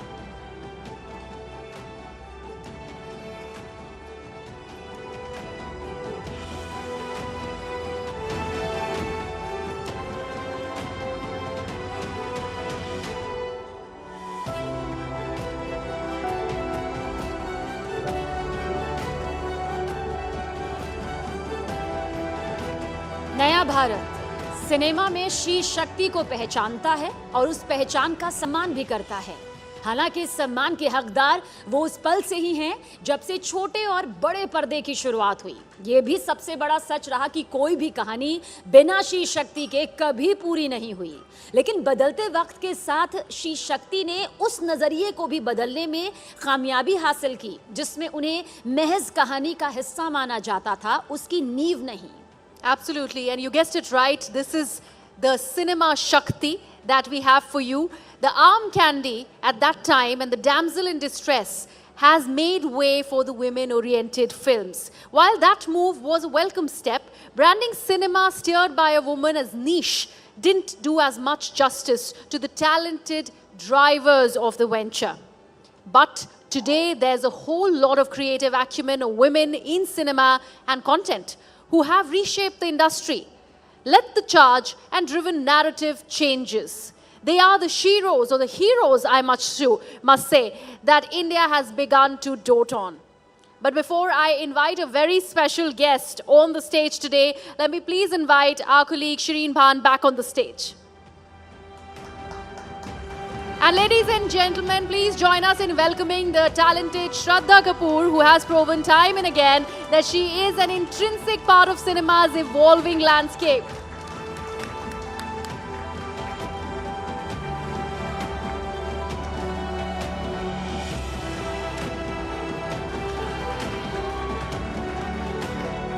Look at that. Look at the welcome that you just got, Shraddha Kapoor. Ladies and gentlemen, a big round of applause for Shraddha Kapoor. Okay, are all the flying kisses done? And we're not even in Parliament. Please take a seat.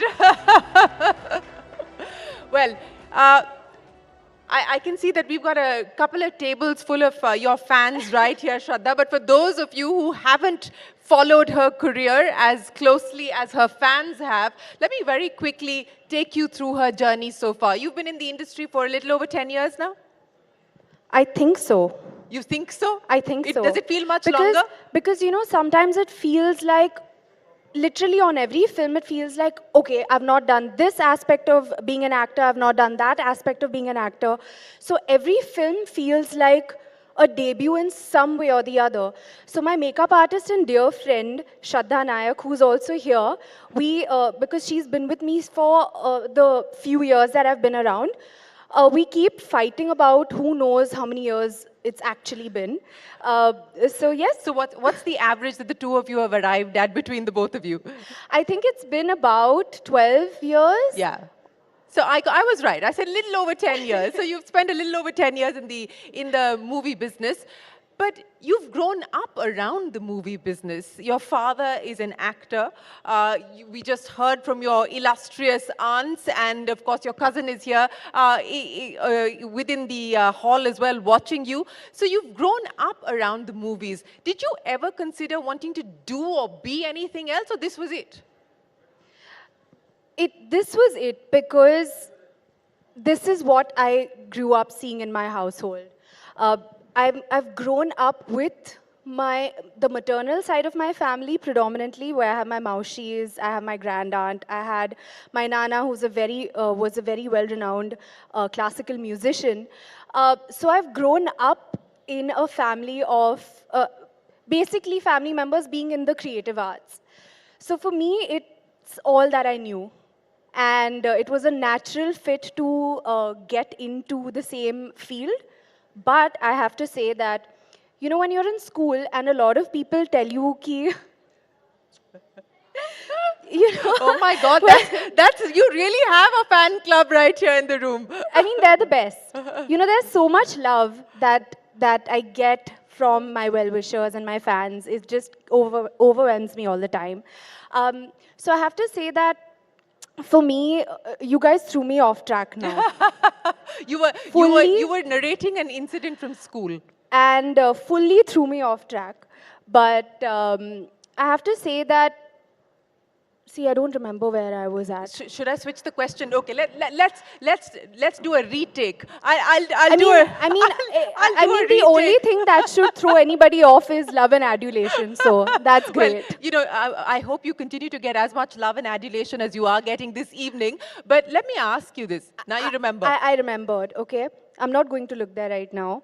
But, you know, जब हम school में जाते हैं and people tell you in school that, if your family member is a doctor or any other field or an actor, you naturally have this rebellious side to you where you say, no, I'm not going to go into the same field. Yeah. So I naturally had the same side to me where when people would tell me, you're going to be an actress, of course you're going to be an actress. And I'd be like, no, I'm not. But deep down, I always wanted to be.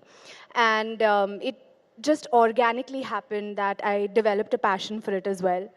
And you know, you've spent the last 12 years now doing what you love doing. But what I want to understand from you, Shraddha, is, and you know, as a young person, as a young woman specifically, getting into the movie business, even though you're familiar with it, you're comfortable with your environment, did you always feel the need that you needed to conform to what an actress is supposed to look like, how an actress is supposed to be?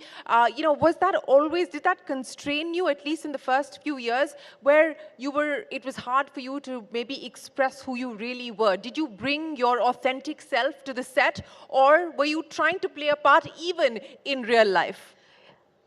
That's a very interesting question, and I have to say that the way that you think starts in your household. And your perspective to life and the way that you look at life starts at a very young age. So I feel so proud to say that I come from a household where my brother and I, we were treated equally. For us, I was never told कि अरे, you know, आपकी मासी एक औरत है और देखो उन्होंने क्या कामयाबी पाई है लाइफ में, औरत बन के उन्होंने कामयाबी पाई है. So that was never a thought in my household. It was, okay, my father has achieved great things for himself. My Masi has achieved great things for herself. You should also strive to be like that.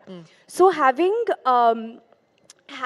been brought up in that manner, I have to share that when my first films didn't do well, there were a lot of people who were telling me that, oh, you know, as an actress, if your first two films don't do well, then, you know, you will never get any films and you will... There were a lot of people around me who said that, but I did not have that in my household. And I feel like that was such a strong foundation for me. And a lot of my thinking came from the conversations that I've had at home. Be it, to answer your question, I would say that it wouldn't strike me that an actress has to be a certain way or has to behave a certain way. Because I'm very happy that my foundation made me think very normally, very differently, that it applies to both genders. Yeah, and how much of that has impacted the choices that you've made when we talk about the roles that you've done and the movies that you've decided to take on? And I'll ask you this in the context of Stree, and I don't know how many of you remember, but I believe that there's a Stree 2 coming as well.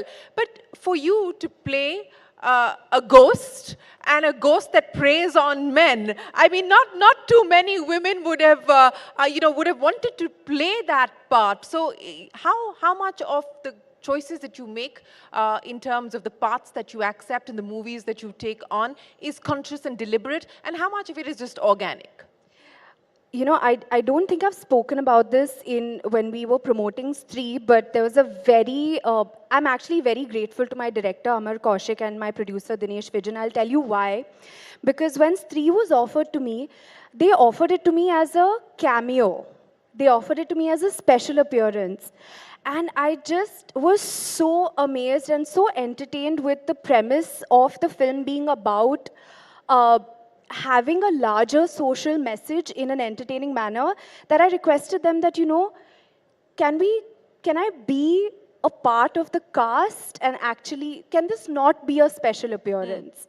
I don't want to feel that this is a special appearance. And they completely agreed to that. Well, it changed the whole movie then. And I feel like for me to be a part of that, to be the front runner, to be right there, proudly being on the poster of that film and being right in the front, I felt that I'm proud of this film because for filmmakers to touch upon, as I said, social causes, social conversations in an entertaining manner, I don't know how many of them do it very successfully. You know, you said something interesting here. You said that you had a conversation with the director and the producer and said that it shouldn't be a cameo, that it should be a much larger role. And that resulted in a completely different movie. But how much say do you have as an actor, or for the lack of a better term in this context, as an actress,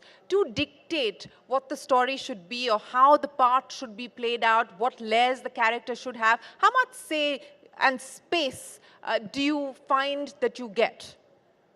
You know, Shireen, actually when you start meeting people for a film, or you start hearing a film, you start interacting with producers, you start interacting with the makers, very early on in the meetings, and I've started figuring this out, I can gauge how they are seeing a character.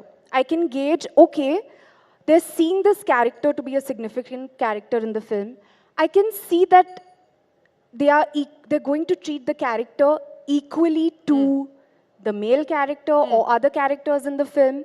You can gauge that, or rather, I've started to be able to gauge that now. Have you ever walked away if you felt that it wasn't going to be a fair balance between what they were telling you and what the part would eventually look like? Absolutely. I absolutely have.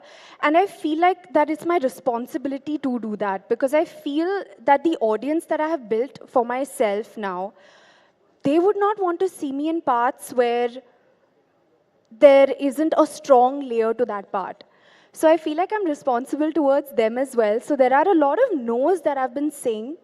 And I think that also happens after for me personally, after I've also become clear and I had a clear gauge of, okay, the kind of work that I want to do. So as I was saying that early on, you can gauge how collaborative a team is going to be. Yeah. And I actually want to share this, or rather share this with my colleagues or my contemporaries as well, is that you can gauge an energy in a meeting. You can gauge an energy with the producer. You can gauge an energy with the director. If you feel that your character is not going to get the same kind of respect or is not going to be treated in a way or portrayed in the right way, then be aware of that. And take your time to ask the questions. You know if your questions are going to be answered. You know that if you get an energy, okay, this will be collaborative. Yeah. Then watch out for a collaborative effort. Watch out for the red flags, and don't be afraid to ask the questions, and don't be afraid to walk away if it's not aligned with what you're looking for. Absolutely. Watch out for the red flags in a meeting. gauge, don't be in a rush to say yes to a film. Ask your questions, know if it's collaborative or not, and then go ahead. So, you talked about wanting to play parts that have layers. What is the part that you would like to play? What do you aspire to play? Is there a movie, is there a role, domestic or global that you aspire to do? I feel that we're at a great time for women in cinema right now, with films like Gangubai, with Razi, with Neerja. There's Manikarnika. Some of them are blockbusters. Some of them not. There would be Hasina, which is my film. There would be Thalaivi. There are so many films. So I feel that people are making these films. And people are on the lookout of strong female characters, strong stories that can be told. So frankly, I feel that because we are at a good space right now, I would be open to any interesting story. Because I think that there are so many interesting stories of women out there. You talked about the fact that we're seeing this change where women are now getting the leading role. So in a sense, they're playing the heroes of a film. And not being relegated to sort of the song and dance aspect of it. How much of this change is because, you've got the OTT platforms now, so there is a different kind of content that the audience is getting used to? How much of it is the fact that, this is an aspirational country with a young population, and so choices for that audience, is different, and they're willing to experiment with the kinds of content that they consume? What do you believe has led to this change that we're seeing, where women are being portrayed so differently than what we're used to? There is this conversation about whether film is a representation of society or vice versa. And frankly, I feel it's a conversation. I don't think that we can land up at a conclusion about it. I can comment on what I've observed. I do feel that even before the entire OTT wave came on, we've had films like Neerja, we've had films released before where they have been about, women being the central character. So I also feel like, a lot of the times I hear that people say that, on OTT you can experiment, but I don't entirely agree with that. I feel like we have seen some massive theatrical releases. That's right. So I don't agree with that particularly. I feel that it's also about the market in some way, if I may say so.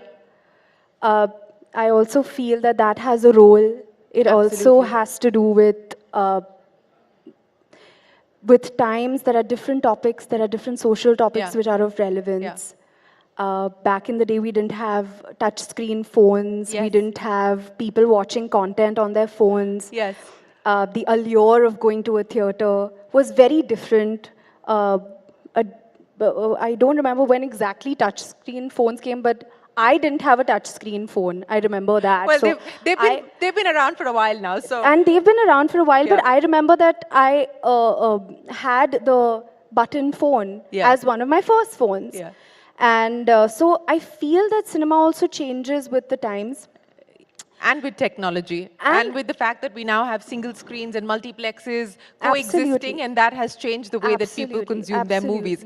Speaking of phones and speaking of technology, what has also changed is the fact that you now have social media. I don't know how many of you know this. She has 85 million followers on Instagram. Is that the last count? I don't remember exactly, but it's 80 plus. It's 80 plus, so 80 million followers on Instagram. Who is the real Shraddha Kapoor? Is what we see on Instagram the real Shraddha Kapoor? 100%. Absolutely, that's me. I love sharing when I'm having my poha. I love sharing when I'm enjoying my cup of chai in my little cup, which I'm so attached to, that every day I'm like, is my cup okay? Is my cup okay? The polish of my cup is coming off, but I still want to share. And people know that, I love sharing that. What else? What did I have for dinner? I love sharing. Is there such a thing as oversharing, or you don't believe that there's any concept of oversharing? You know, I feel very, very fortunate for the kind of relationship that I've developed with my well-wishers and fans. I'll be very honest with you. I think it's extra special, if I may say so. Um, we have like-minded thoughts. Even when I go out somewhere and someone tells me, you know, I have the same handbag that I saw in your post, and we discuss, someone will say that, you know, I have the same trousers that you have or the same kurta that you have. And it's so nice. It's so nice to feel like one big happy family. Yeah. And But what about the mystery and the mystique and the aura? I mean, you know, before Instagram and before social media, you knew very little about the personal lives or behind the scenes or what an actor or an actress were like. And that perhaps that mystique and that mystery perhaps elongated their careers as well. Do you believe that that is the case, and perhaps this need to constantly put things out about yourself and share as much as you do takes away from that? You know, I feel like we hear this conversation happen very often, but I really wonder, say in the 1950s, if they had Instagram, would they not use it? I'm wondering, right? Would they not use Instagram if they had touchscreen phones and the OTT platforms? Would they be like, no, I'm not going to watch something on my phone? I wonder. So I feel, again, we go back to that conversation about changing times and technology, and basically, the only constant is change, right? Yeah. It's pretty much that. I do feel that from my personal experience, my relationship with my fans has been enhanced to a whole other level being on social media. Because of the immediacy of the contact as well as the access that you've been able to give them. So you do control the narrative and you control your own story as well. And I have to tell you that the kind of joy that I feel when I'm reading their DMs or when I get to go on... Do you read them or do you have a social media manager? I read them, and I have to say that I have to tell myself, okay, how much has my screen time been today? I have to look at that as well, but it's all me, and I have to tell you that the joy that I get when I read DMs and when I read comments and I get to interact on comments, and you really know what someone is thinking. You know, I don't know how much of that existed because I would imagine that stardom was also a lot more sheltered, perhaps. Yeah. To a certain degree, is my imagination of it.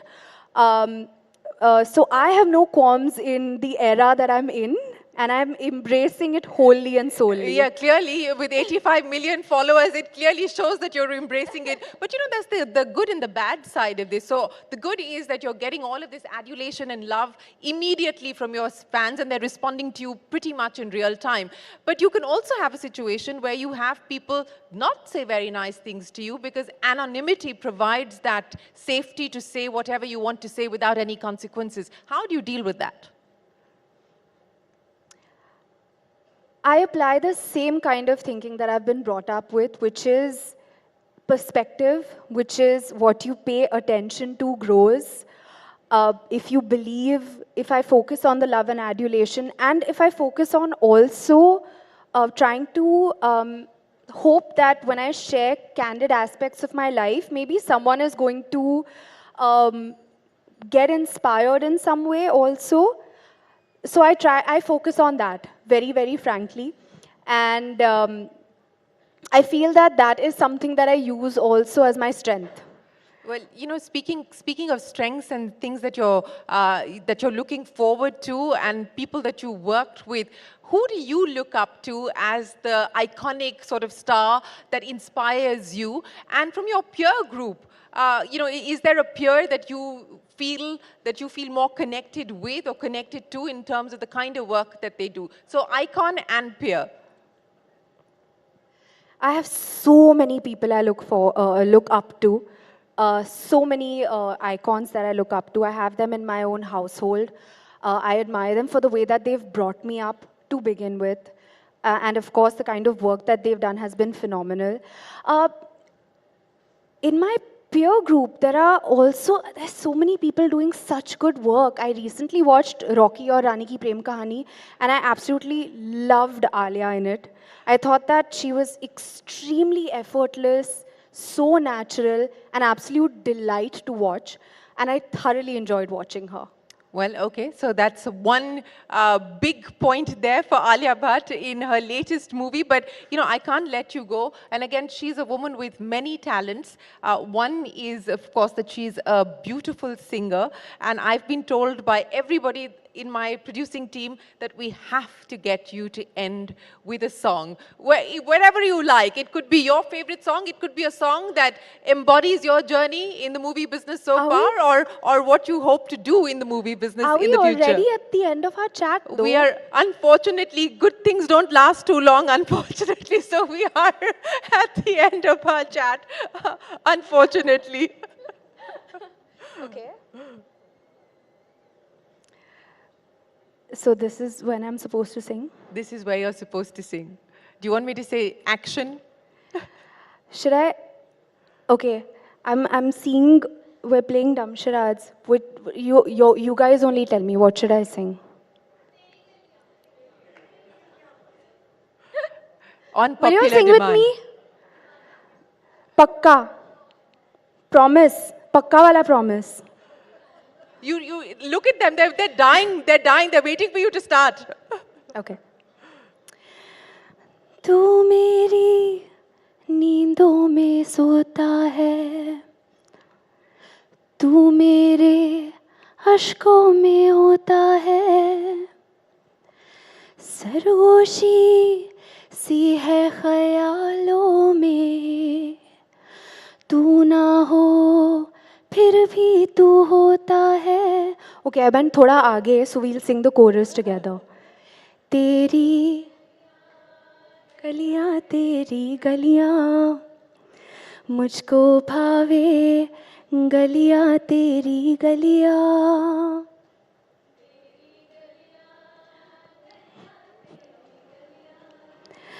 यूं ही तड़पावे, गलियां तेरी गलियां. Thank you so much. Shraddha Kapoor, thank you for being such a wonderful sport, and thank you so much for sharing your life story, your life's journey, but more importantly, your dreams and aspirations with us here on this platform. Ladies and gentlemen, a big round of applause Thank you. for Thank you, Shraddha everyone. Kapoor. Thank you so much, Shraddha. And Shireen, I'd also request you, Shraddha, please stay on stage. There's a memento that is waiting for you.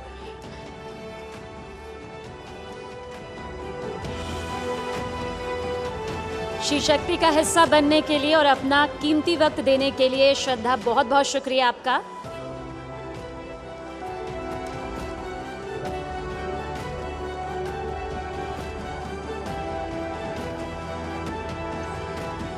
और आगे भी आप सब हमारे साथ बने रहिएगा, क्योंकि एक बेहद खास सेशन आगे आपका इंतजार कर रहा है, जो हम सभी की जिंदगी का एक अटूट हिस्सा बन चुका है.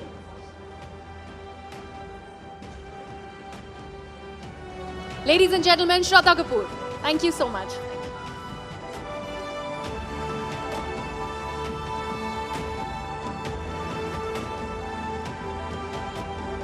Esteemed guests, we'd request you to kindly be seated. We are now headed for our last and final session of the evening, so we'd request you to be seated. It is as interesting as this session that is just about concluded. Request you all to kindly be seated. Once you take your seats, we will begin the proceedings for the next session.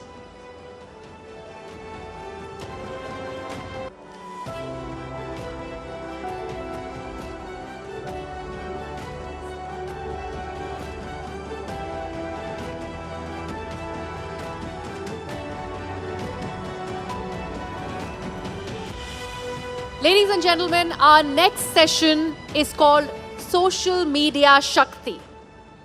They command the digi space, and as micro celebrities, they are probably as popular as the movie stars. Finding opportunity in the way they express themselves, they have successfully carved out lucrative careers as influencers. As social media sensations, these icons dominate India's thriving creator economy and ensure media isn't considered a frivolous tool.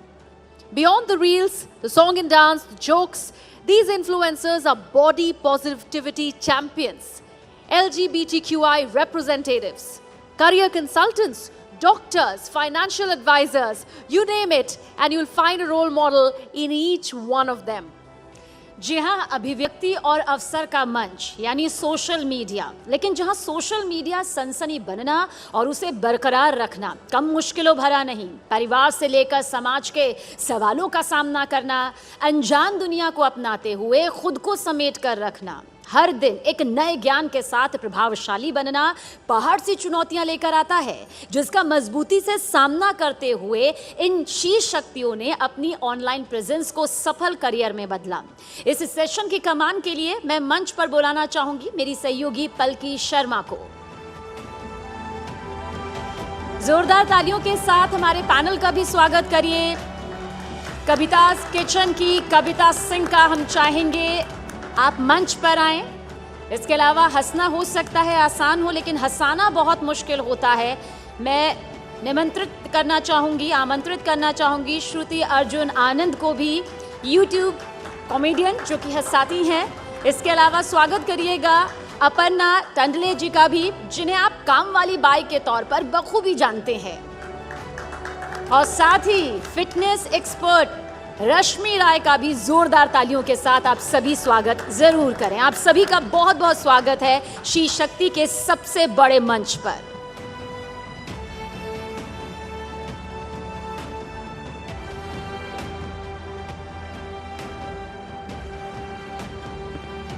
Thank you, and what a wonderful panel to have.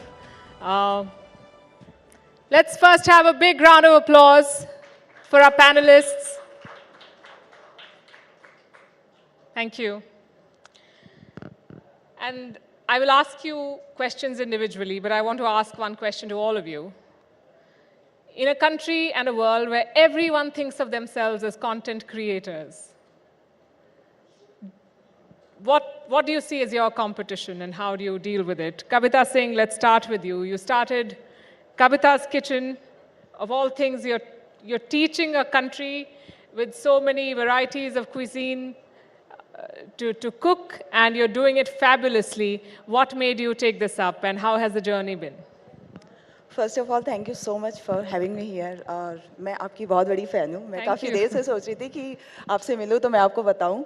मैंने आपको बहुत देखा है। और जैसे मेरी journey 2014 में शुरू हुई थी, और जब मेरा बेटा स्कूल जाने लगा था और खाली टाइम रहता था घर पे, तो मैंने सोचा कि उस खाली टाइम को यूज़ करके कुछ किया जाए, क्योंकि बच्चे को छोड़ के ऑफिस नहीं जाना था।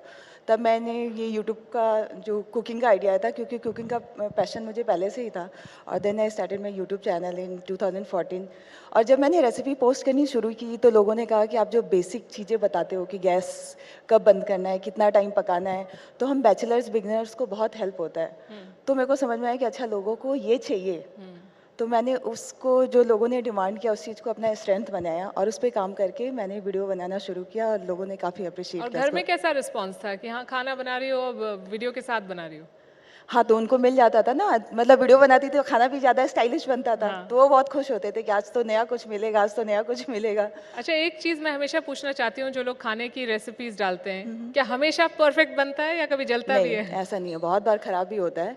तो मैं तो बहुत बार कोशिश करती हूँ, मतलब अगर मैं दूसरी कुजीन ट्राई कर रही हूँ जो मेरे एरिया का नहीं है या जो मेरे कल्चर का नहीं है, तो मैं उसको पहले 3-4 बार घर पे बनाती हूँ, लोगों से राय लेती हूँ कि सही बना है कि नहीं, देन उसकी रेसिपी पोस्ट करती हूँ। तो मैं कोशिश करती हूँ कि अगर एक बार मैंने वीडियो पोस्ट किया तो वो खराब ना हो किसी का, क्योंकि अगर आपने मेरी रेसिपी देख के बनाई और आपका खाना अच्छा नहीं बना तो आप मेरे ऊपर ट्रस्ट नहीं करोगे, आप मेरे को अनफॉलो कर दोगे।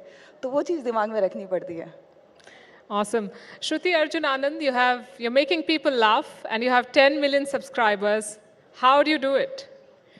तो सबसे पहले तो मैं बता दूं, मेरी सिर्फ 10 मिलियन नहीं है। मेरी खुद की सोशल मीडिया कंपनी है जिसके अंडर 6 यूट्यूब चैनल्स आते हैं, and we have more than 40 million subscribers in total, 6 YouTube channels.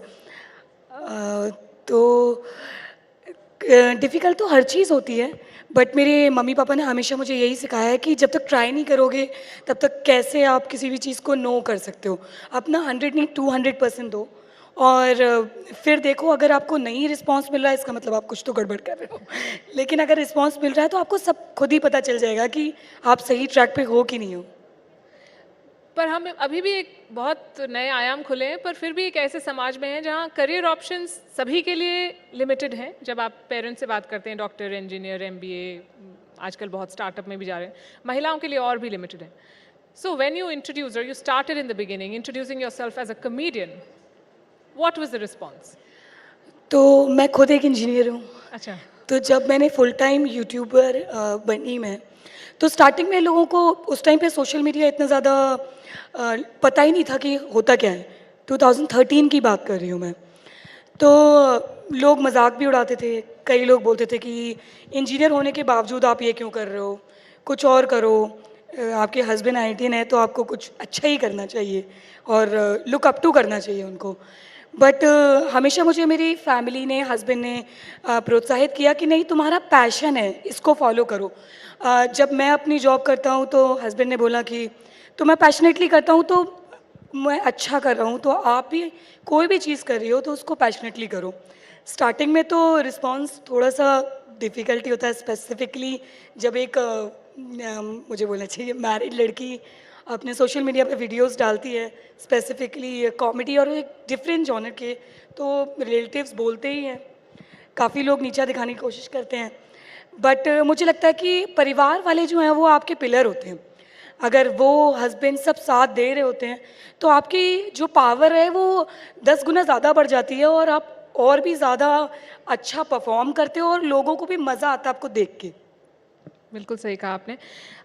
Aparna Tandel, or should I say Sheila Didi, you know, I read somewhere recently that you may find a soulmate, but finding a soulmate is going to be that much more difficult. That's a huge gap in society to find the perfect person to work. Why did you think of all things of Kamwali Bai as a...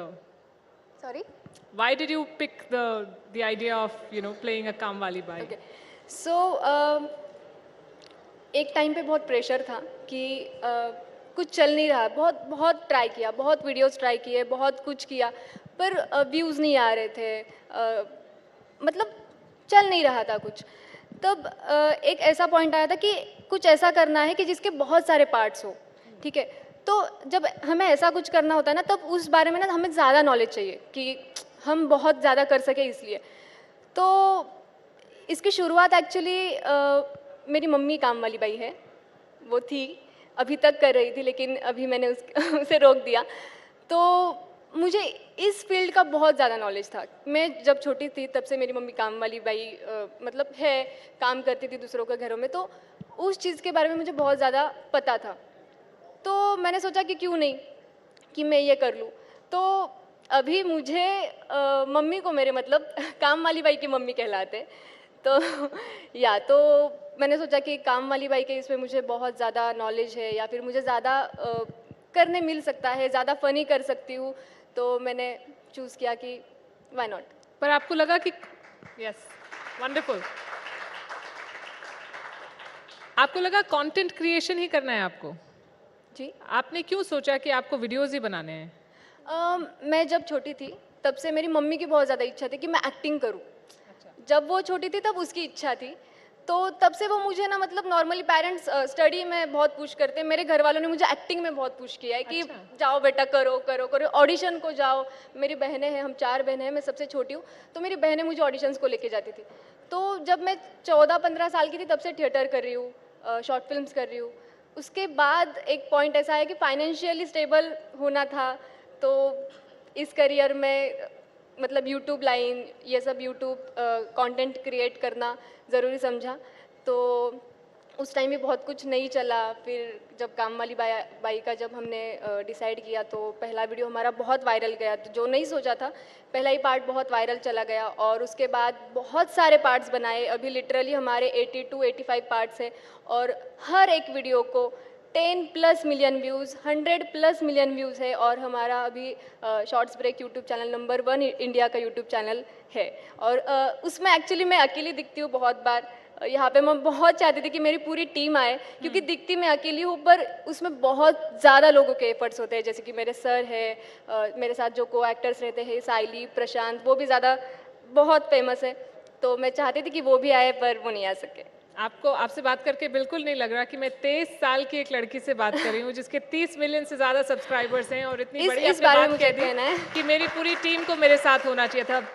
please put your hands together. इस बारे में मुझे एक कहना है कि अभी थोड़ी देर पहले भी मुझे किसी ने कहा कि आपकी एज क्या है, तो मैंने कहा कि आई एम 23, तो उन्होंने कहा कि बहुत कम एज में आपने बहुत कुछ कमा लिया। तो आई वाज लाइक कि बहुत कुछ स्ट्रगल भी किया है मैंने, इतनी कम उम्र में बहुत दिन भी देखे हैं मैंने, बहुत स्ट्रगल किया है, बहुत कुछ किया है यहाँ पे पहुँचने के लिए, बहुत सारे इवेंट्स किए हैं, मतलब मैं क्या ही बताऊँ। तो इतनी इजीली नहीं पहुँचूँ मैं यहाँ पे, बहुत मेहनत की है और मैं कर सकती हूँ क्योंकि मैं शक्ति हूँ। बिल्कुल बिल्कुल। And I think that's a story that everyone shares. सभी का जो जर्नी होती है, किसी का ज़्यादा स्ट्रगल, किसी का कम, पर जब तक आप स्ट्रगल नहीं करते हैं तब तक आप उस तरह की सक्सेस नहीं देखते हैं। Let's come to Rashmi Rai, who is a fitness expert. We see a lot of fitness experts on social media. A lot of them are also trash for giving advice that is not proper. But you stand out. How do you do it? And how responsible do you think your role is? जब आपको इतने सैकड़ों लोग, हजारों लोग आपको देखते हैं, आपकी बात मानते हैं, तो do you feel that sense of responsibility? I know this is out of context, but I'm just so thankful to be sitting on this stage, जहाँ पे President जी आई थी. I know it is not related to the question, but just coming back to the question that लोग बहुत सारे reels बनाते हैं, comedy, funny, cooking and absolutely amazing. शायद मैं सबसे ज़्यादा स्क्रॉल करके इन सबकी वीडियोस देखती हूँ and I know them all. But fitness is a genre जो आप सब लोग जितने बैठे हैं, आप लोग भी उसको एक बार स्वाइप मारते होंगे, बिकॉज टाइम पास करने के लिए कोई फिटनेस नहीं देखना चाहेगा, बल्कि आपको ये नहीं पता है कि आपकी लाइफ में सबसे इम्पॉर्टेंट फिटनेस ही है. जैसे कि एक मैम ने अभी कुछ दिखाया था करके कि अगर आप पे अटैक होता है तो आपको क्या करना है. बट डू यू नो, अगर वही चीज़ आप थोड़ी सी शक्ति या पावर के साथ करेंगे तो वो ज़्यादा इफेक्टिव रहेगा. और वो कैसे आप बनेगा? जब आप खुद पे मेहनत करेंगे और हेल्दी होंगे. आई नो मैं कुछ भी बोलूँगी वो हमेशा ज्ञान ही कंसिडर होगा, so I don't want to take it there, but I just want to tell you, अगर स्पेशली क्योंकि ये शी शक्ति की बात है, तो वो एरा चला गया जब हम पतली होने की कोशिश करते थे. Now the era is of muscles. Let's be strong and fight it out. So it's important कि आप लोग जिम करें, हेल्दी रहें, किसी भी तरीके का कोई एक्टिविटी करें, एंड इट्स वेरी इंपॉर्टेंट. आप आज शी शक्ति में बैठे हैं, तो I am not gonna let go this opportunity without doing some pushups, because लोग बोलते हैं लड़कियां पुशअप्स नहीं कर सकती, लड़कियां पुलअप्स नहीं कर सकती, लड़कियां वेट लिफ्टिंग नहीं कर सकती, and I do deadlifts of 100 kgs. Is there on my Instagram, not boasting about it, but let's just do some quite of push-ups for all the girls and women out there, and I love you all. So let's just do it. Yes. I thought I'm gonna remove my heels, but just let's show everyone here that we can do it with heels. So let's do it. Wow. So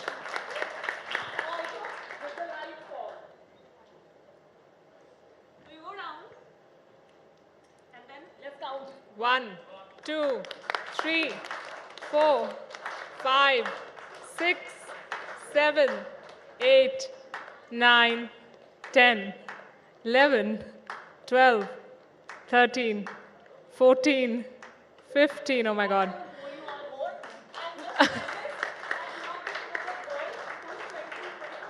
Take the mic. Sorry. Just wanna say I'm not another 23, 25 or 20-year-old. I'm 36 years old with a baby. Yeah, and I have a baby girl. She's 10-year-old. Probably she's watching here. So this is for you and my mom and my father-in-law. I just want to say कि लोग किन्होंने कहा था कि लड़कियों का break लगता है जब उनका शादी होता है. तो मेरे I'm just out of breath because of push-ups. तो मेरे शादी से पहले my mother who is here, उन्होंने मेरे को बहुत support किया, and I'm because of her. And शादी के बाद my in-laws, and he is here. So I want to thank them all. Wow, I have no words. Awesome. So you're all so popular, you're all celebrities in your own right, and जब film stars कुछ कहते हैं या कुछ endorse करते हैं तो काफ़ी स्क्रूटनी होती है. क्या आपको भी वो सेंस ऑफ रिस्पॉन्सिबिलिटी फील होता है कि हर उम्र का बच्चा हमें देख रहा होगा, हर कोई देख रहा होगा, हर एक की body, for instance everybody's body is not the same, You know, some exercises are for some people. So do you feel that sense of responsibility increasingly because you are reaching out to so many people? Yeah, so when it comes to endorsements, I can proudly say that out of 100 endorsements, 97 to 98% I have either used myself or my family members, and 2% is sometimes we all are here to make money, so sometimes you have to just do it. But otherwise, I take accountability of everything, and other 2% that I promote is not harmful for the audience. It's just something that they might use and might not use. But accountability 100%, like for example, you would see a lot of videos wherein this talk about spot reduction, especially women. हमको हमेशा problem होती है कि हमारे waist से कम नहीं हो रहा या belly fat कम नहीं हो रहा. But do you know ये gents और guys they say दम है ना तो इतने strength करके दिखा. हाँ हम मानते हैं कि आप हमसे ज़्यादा strong हो, 100% हो. अगर आप में दम है तो आप एक बच्चा पैदा करके दिखा दो ना. You have that biological advancement for you कि भगवान ने आपको powerful बनाया है. And from the ages and ages and ages जितना भी मैंने सुना है, strength is power. And लड़कियाँ, please, small waist is out of fashion. इतने अच्छे muscles, toning, strength, power, आप सब कुछ achieve कर सकते हो. Coming back to endorsements, I take accountability of whatever I have promoted, and मुझे कभी backlash नहीं मिला because our team, we check everything and then we promote. Yeah, it's a very inspiring speech. I wish it had come in the beginning of the week, but we are heading into the weekend, so I'm not sure how much of it I will retain and go back to doing a workout. I don't know about the others. But let me ask this question to Shruti as well. You know, humor is also, there are no boundaries really, and all sorts of people consume that content. तो क्या आपको कभी लगता है कि मेरा audience कौन है, मुझे कौन देख रहा है, किस तरह की भाषा का मुझे इस्तेमाल करना चाहिए? ये सब ख्याल आते हैं आपके दिमाग में जब आप बनाते हैं? बिल्कुल आते हैं. मेरी खुद की बेटी 8 साल की है और कुछ भी बनाते से पहले मैं ये सोचती हूँ कि मेरे कज़न्स के बच्चे, मेरा बच्चा कल के दिन अगर उसी कंटेंट को देख रहा है तो वो उसको कैसे सोक करेगा.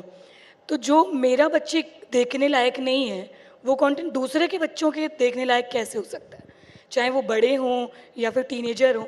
तो इतना ध्यान तो मुझे लगता है एज अ मदर मैं स्पेसिफिकली रखती हूँ अपने कंटेंट को लेके. अपर्णा, at 23 आपने इतना सब कुछ कर लिया, तो अब आगे क्या? अब आपका आगे का करियर आप कैसे देखते हैं? अभी तो मैं खुद को इतना सक्सेसफुल नहीं समझती हूँ, तो आगे ऑफ कोर्स एक्टर हूँ तो मूवीज़ करने हैं, सीरीज़ करने हैं. अभी इंडिया जानता है, बाहर भी जाना है, फेमस होना है, बहुत सारा नाम कमाना है और ऑफ कोर्स इंडस्ट्री में जाना है. Wish you all the very best. Thank you. Kavita ji, आप वीडियोस बनाती हैं, उनसे आपको आई एम श्योर फ़ायदा होता है, पर बहुत सारे लोग जो अपना घर छोड़ के दूसरे शहरों में काम करने जाते हैं, यंग लोग, वो पहले के समय अपनी मम्मी को फ़ोन करके पूछते थे कैसे खाना बनेगा. कोविड के समय वीडियो कॉल करके पूछते हैं. अभी वो मेरे वीडियो का लिंक आपका वीडियो देखते हैं? नहीं, अभी वो उनकी मम्मी मेरे वीडियो का लिंक भेजती है मोस्टली. क्योंकि मोस्ट ऑफ द टाइम मैं जितने लोगों से मिलती हूँ, जैसे जो बाहर रहते हैं, तो हमेशा बोलते हैं कि मेरी सिस्टर ने, मेरी मम्मी ने आपकी वीडियो का लिंक भेजा है. और वो जो रेसिपीज़ होती है, जो फूड होता है, वो हमारी मम्मी के फूड से बहुत कनेक्टेड होता है. तो प्राउड फील होता है कि चलिए ठीक है, मैं जो कर रही हूँ वो मदर वाली फीलिंग जो होती है ना, वो बच्चों में आ रही है या लोग कर रहे हैं, तो वो थोड़ा सा क्या कहते हैं, एक वार्मथ क्रिएट करता है ऑडियंस और मेरे बीच. आपके बच्चे प्राउड फील करते हैं, बताते हैं सब लोगों को कि ये मेरी मम्मी की रेसिपी है? बच्चों के स्कूल में टीचर बोलती है कि अरे आपकी मम्मी तो इतनी बड़ी शेफ़ है. उनका टिफ़िन खोलने के लिए ऐसे भीड़ लगती है. और मैं भिंडी पराठा जो मेरी मम्मी देती थी वही मैं देती हूँ. मैंने कहा कि मम्मी शेफ़ है, ऐसा थोड़ी ना कि रोज़ टिफ़िन में पिज़्ज़ा पास्ता जाएगा. तो पहले बच्चे, मतलब बेटा जब बड़ा होने लगा तो उसको ऐसा लग रहा था कि नहीं, हर जगह जहाँ पे जाओ लोग फ़ोटो खिंचवाते थे, तो थोड़ा सा उसको एम्बैरेस फील होता था. बट फिर मैंने उसको समझाया कि आपकी मम्मी क्या कर रही है, आप देखो. हाँ, मैं सिखा रही हूँ, मैं एजुकेशन वीडियो बनाती हूँ, तो ये सारी चीज़ें जो मैं अगर किसी को सिखा रही हूँ तो यू शुड फील प्राउड. अभी वो बहुत खुश रहता है स्कूल में, उसके पेरेंट, मतलब उसके टीचर, प्रिंसिपल सब मुझे जानते हैं. तो अभी बच्चों को भी बहुत अच्छा लगता है. और मेरे को लगता है अच्छा काम आप करोगे तो बच्चे प्राउड ही फील करेंगे. कुकिंग एक लाइफ स्किल है, मेरे ख्याल से सबको आना चाहिए. कोविड में जैसे हर किसी ने कुक किया, चाहे वो बॉलीवुड सेलिब्रिटी हो या कोई भी, सबने सबने सबने कुकिंग किया। तो मेरे को लग रहा है कि बच्चों को क्या, हर किसी को खाना बनाना तो आप सीखना ही चाहिए, क्योंकि यू नेवर नो सिचुएशन फिर से कभी कैसा आ जाए। बिल्कुल बिल्कुल। श्रुति, डू यू थिंक दैट बहुत सारी महिलाओं के लिए, जिनके लिए ऑफिस जाना संभव नहीं था, जिनके लिए एक जो ट्रेडिशनल करियर ऑप्शंस नहीं थे, सोशल मीडिया ने एक नया, कंप्लीटली नया एक आयाम उनके लिए खोल दिया है कि आप घर में अपना फ़ोन सामने रख के जो आप कहना चाहते हैं वो कह सकते हैं। Do you feel empowered when you see your voice reaching out to so many people? Yes of course. और ना केवल मैं काफ़ी सारी ऐसी औरतों से भी मिली हूँ कि जिनको अब कैमरे के सामने नहीं आना था, तो वो जैसे कहने की बात है DIYs बनाते हैं या रंगोली के वीडियोस बनाते हैं जहाँ पे उनकी शक्ल भी नहीं आ रही है, लेकिन वो काम कर पा रहे हैं, अपने पैशन को फॉलो कर पा रहे हैं, घर बैठ के पैसे भी कमा पा रहे हैं। और मतलब एक ज़रिया सा उनको मिल गया है कि आप जो लोग, जैसे बहुत सारे लोग, जब आप बच्चों की वजह से जॉब छोड़ते हो तो कई बार लोग आपको कमज़ोर समझते हैं और समझते हैं कि इनके पास इतना दम नहीं है, ये तो नहीं कर पाएंगे, या जॉब देखना और साथ में घर देखना नहीं हो पाएगा। ऐसा नहीं है कि लड़कियां करना नहीं चाहती, बट मुझे लगता है कि एक होम मेकर के पास जो शक्ति होती है शायद उसको लोग उतना अच्छे से समझते नहीं हैं। और जो शक्ति होम मेकर्स ने स्पेसिफिकली, और काफ़ी सारी मैं किसान लेडीज़ से मिली हूँ जो कृषि के बारे में और गार्डनिंग के बारे में भी वीडियोस बनाते हैं, ऐसी चीज़ों के बारे में जो आप कभी सोच भी नहीं सकते हो। बेसिकली मुझे कहना है कि कॉमेडी या फिर मेकअप, ब्यूटी, इन सब के बारे में तो हमने सबने ही सुना हुआ है, बट ऐसे बहुत सारी चीज़ें हैं, ट्यूशन्स, प्रोनाउंसिएशंस कैसे करें, उन सब चीज़ों के बारे में भी लोग कर रहे हैं और बहुत अच्छा कर रहे हैं। तो उनको एक ऐसा प्लेटफॉर्म मिला है सोशल मीडिया के थ्रू कि वो अपनी वॉइस जो है बहुत अच्छे से रख सके। और बहुत सारे सवाल हैं मेरे पास आप लोगों के लिए, पर समय ख़त्म हो गया है। पर मुझे लगता है कि जब आप लोगों से मुलाकात होती है तो ऐसा नहीं लगता कि पहली बार मिल रहे हैं, क्योंकि इतनी बार देखा है। तो आपसे मिलते रहेंगे, आपको देखते रहेंगे, आपकी बातें सुनते रहेंगे। Thank you very much and more power to all of you. You are doing fabulously. Thank you very much. Thank you. Thank you.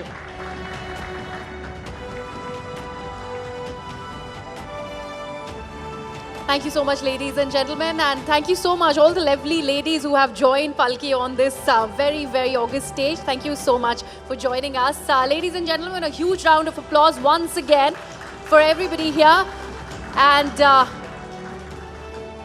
Palki, I request you to please felicitate all the ladies here.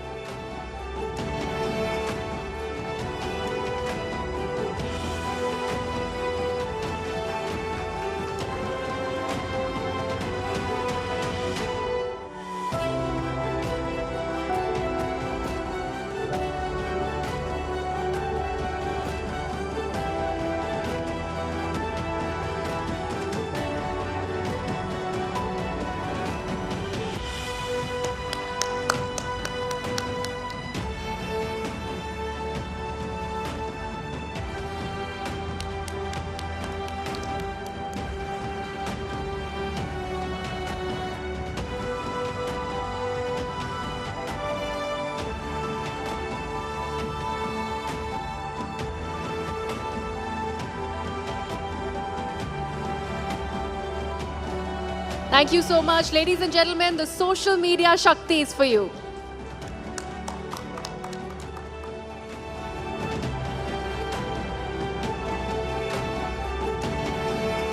Thank you, Palki. Ladies and gentlemen, it's now once again that time when we will be playing the She-Shakti anthem again. And it's time for you to just listen in with resounding applause of what that really is in store for you. The She-Shakti anthem, once again, ladies and gentlemen, here it is.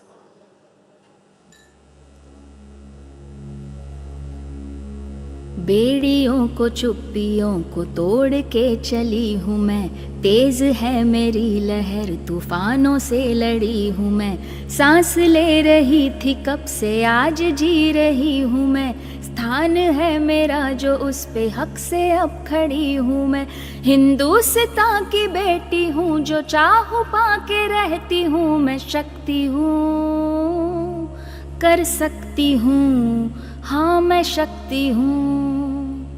क्रूरता का शूरता से देती हूँ जवाब मैं। जंग हो या झुंड हो, मशाल मेरे हाथ है। विश्व के उजालों में हूँ देश का चिराग मैं। हिंदुस्तान की बेटी हूँ मैं, गर्व उसका रखती हूँ। मैं शक्ति हूँ, कर सकती हूँ, हाँ मैं शक्ति हूँ। मैरी हो या साइना, मिताली हो या कल्पना, इन्हीं से लेके प्रेरणा है इनके जैसा बनना। हिजाब पहनूं या चुनर, है कम कहाँ मेरा हुनर। हिंदुस्तान की बेटी हूँ मैं, शान से ये कहती हूँ। मैं शक्ति हूँ, कर सकती हूँ, हाँ मैं शक्ति हूँ। तीर भी चलाती हूँ, उड़ाती हूँ रफेल भी। उड़ा दे सबके होश, ऐसे खेलती हूँ खेल भी। परवाज ले चुकी हूँ मैं ना, अब है मुड़ के देखना। हिंदुस्तान की बेटी हूँ, आज़ाद हो के रहती हूँ। मैं शक्ति हूँ, कर सकती हूँ।